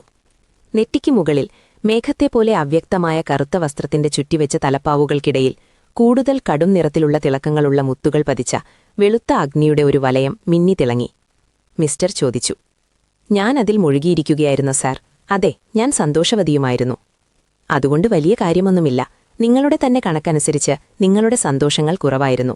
എന്നാൽ ഈ വിചിത്രമായ വർണ്ണങ്ങൾ കൂട്ടിക്കലർത്തുകയും ക്രമീകരിക്കുകയും ചെയ്തപ്പോൾ നിങ്ങൾ ഒരുതരം കലാകാരിയുടെ സ്വപ്നലോകത്തായിരുന്നുവെന്ന് ഞാൻ കരുതുന്നു. ഒരിക്കലുമല്ല. പൂർണ്ണമായല്ല. നിങ്ങളുടെ ചിന്തയുടെ നിഴൽ നിങ്ങൾ പിടിച്ചെടുത്തിട്ടുണ്ട്. എന്നാൽ അതിൽ കൂടുതലൊന്നുമില്ല. അതിന് പൂർണ്ണരൂപം നൽകാനാവശ്യമായ കലാപരമായ നൈപുണ്യവും ശാസ്ത്രവും നിങ്ങൾക്കില്ലായിരുന്നു. എങ്കിലും ഒരു സ്കൂൾ പെൺകുട്ടിയെ സംബന്ധിച്ചിടത്തോളം ഈ ചിത്രങ്ങൾ സവിശേഷമാണ്. ചിന്തകളെ സംബന്ധിച്ചിടത്തോളം അവ വിചിത്രമാണ്. സന്ധ്യാതാരത്തിലെ ഈ കണ്ണുകൾ നിങ്ങളൊരു സ്വപ്നത്തിൽ കണ്ടിരിക്കണം. അവയെ ഇത്ര തെളിമയുള്ളതാക്കാൻ നിങ്ങൾക്കെങ്ങനെ കഴിഞ്ഞു? എന്നിട്ടും അവ ഒറ്റും തിളക്കമുള്ളതല്ലല്ലോ. കാരണം മുകളിലുള്ള ഗ്രഹം അവയുടെ കിരണങ്ങളെ അടിച്ചമർത്തുന്നു. അവയുടെ ഗൗരവമേറിയ ആഴത്തിലുള്ള അർത്ഥമെന്താണ്? കാറ്റുവരയ്ക്കാൻ നിങ്ങളെ ആരാണ് പഠിപ്പിച്ചത്? ആ ആകാശത്തും ഈ കുന്നിൻ മുകളിലും ശക്തമായി കാറ്റുണ്ട്. നിങ്ങൾ ലാറ്റ്മോസ് എവിടെയാണ് കണ്ടത്? കാരണം അത് ലാറ്റ്മോസ് ആണ്. അവിടെ. ഞാൻ ചിത്രശേഖരത്തിന്റെ ചരടുകൾ കെട്ടിത്തീർത്തപ്പോഴേക്കും തന്റെ വാച്ചിലേക്ക് നോക്കിക്കൊണ്ട് അദ്ദേഹം പെട്ടെന്ന് പറഞ്ഞു. 9 മണിയായി. അടലിനെ ഇത്രയും നേരം ഉറങ്ങാൻ അനുവദിക്കാതെ നിങ്ങൾ എന്താണ് ചെയ്യുന്നത്, മിസ് അയർ? ഞാൻ നിങ്ങൾക്കെല്ലാവർക്കും ശുഭരാത്രി നേരുന്നു. ഞങ്ങളുടെ കൂട്ടുമടുത്തു എന്നും ഞങ്ങളെ പിരിച്ചുവിടാൻ ആഗ്രഹിക്കുന്നുവെന്നും സൂചിപ്പിച്ചുകൊണ്ട് വാതിലിന് നേരെ കൈ ചലിപ്പിച്ചുകൊണ്ട് അദ്ദേഹം പറഞ്ഞു. മിസ്റ്റർ റോച്ചസ്റ്റർ അത്ര വിചിത്രമായ സ്വഭാവക്കാരനല്ലെന്ന് നിങ്ങൾ പറഞ്ഞിരുന്നല്ലോ, മിസസ്. ഇപ്പോഴല്ല, പക്ഷേ അദ്ദേഹത്തിനുണ്ടായിരുന്നു, അല്ലെങ്കിൽ കുറഞ്ഞ പക്ഷം ബന്ധുക്കൾക്ക്. അതെ, ഇപ്പോഴത്തെ മിസ്റ്റർ. 9 വർഷം എന്നത് സഹിക്കാവുന്ന സമയമാണ്. അല്ല, ഒരുപക്ഷെ അങ്ങനെയല്ല. അവർക്കിടയിൽ ചില തെറ്റിദ്ധാരണകൾ ഉണ്ടായിരുന്നുവെന്ന് ഞാൻ വിശ്വസിക്കുന്നു. മിസ്റ്റർ റോലൻഡ് റോച്ചസ്റ്റർ മിസ്റ്റർ എഡ്വേർഡിനോട് അത്ര നീതി കാണിച്ചില്ല. ഒരുപക്ഷെ അദ്ദേഹം പിതാവിനെ അദ്ദേഹത്തിനെതിരെ തിരിക്കുകയും ചെയ്തിരിക്കാം. വൃദ്ധനായ ആ മനുഷ്യൻ പണത്തോട് താൽപ്പര്യമുള്ളവനായിരുന്നു. കുടുംബസ്വത്ത് ഒരുമിച്ച് നിലനിർത്താൻ ആഗ്രഹിച്ചിരുന്നു. വിഭജനത്തിലൂടെ സ്വത്ത് കുറയ്ക്കാൻ അദ്ദേഹം ആഗ്രഹിച്ചില്ല. എങ്കിലും പേരിന്റെ അന്തസ്സ് നിലനിർത്താൻ മിസ്റ്റർ എഡ്വേർഡിനിൽ സമ്പത്ത് വേണമെന്ന് അദ്ദേഹം ആഗ്രഹിച്ചു. അദ്ദേഹം പ്രായപൂർത്തിയായ ഉടൻ തന്നെ അത്ര നീതിയല്ലാത്ത ചില നടപടികൾ സ്വീകരിക്കുകയും അത് വലിയ ദോഷം വരുത്തുകയും ചെയ്തു. പഴയ മിസ്റ്റർ റോച്ചസ്റ്ററും മിസ്റ്റർ റോളണ്ടും ചേർന്ന് മിസ്റ്റർ എഡ്വേർഡിനെ അദ്ദേഹത്തിന്റെ ഭാഗ്യമുണ്ടാക്കുന്നതിനായി താൻ വേദനാജനകമെന്ന് കരുതുന്ന ഒരവസ്ഥയിലേക്ക് എത്തിച്ചു. ആ അവസ്ഥയുടെ കൃത്യമായ സ്വഭാവം എന്താണെന്ന് എനിക്കൊരിക്കലും വ്യക്തമായി അറിയില്ലായിരുന്നു. പക്ഷേ അവിടെ അനുഭവിക്കേണ്ടി വന്നത് സഹിക്കാൻ അദ്ദേഹത്തിന്റെ മനസ്സിന് കഴിഞ്ഞില്ല. അദ്ദേഹം അത്ര എളുപ്പത്തിൽ ക്ഷമിക്കുന്ന ആളല്ല. അദ്ദേഹം തന്റെ കുടുംബവുമായുള്ള ബന്ധം വേർപെടുത്തി. ഇപ്പോൾ വർഷങ്ങളായി അദ്ദേഹം അസ്ഥിരമായൊരു ജീവിതമാണ് നയിക്കുന്നത്. മറുപടി ഒഴിഞ്ഞു മാറുന്നതായിരുന്നു. എനിക്ക് കൂടുതൽ വ്യക്തമായ എന്തെങ്കിലും വേണമായിരുന്നു. എന്നാൽ മിസ്റ്റർ റോച്ചസ്റ്ററിന്റെ പരീക്ഷണങ്ങളുടെ ഉത്ഭവത്തെക്കുറിച്ചും സ്വഭാവത്തെക്കുറിച്ചും കൂടുതൽ വ്യക്തമായ വിവരങ്ങൾ നൽകാൻ മിസസ് ഫെയർഫാക്സിന് കഴിഞ്ഞില്ല. അല്ലെങ്കിൽ അവർ ആഗ്രഹിച്ചില്ല. അവ തനിക്ക് തന്നെ ഒരു രഹസ്യമാണെന്നും താൻ അറിഞ്ഞത് പ്രധാനമായും ഊഹങ്ങളിൽ നിന്നാണെന്നും അവർ ഉറപ്പിച്ചു പറഞ്ഞു. അടുത്ത ചാപ്റ്ററിനായി ഇപ്പോൾ തന്നെ ഞങ്ങളുടെ ചാനൽ സബ്സ്ക്രൈബ് ചെയ്യുക. കൂടെ ബെൽ ഐക്കൺ കൂടി ക്ലിക്ക് ചെയ്യുക. നന്ദി.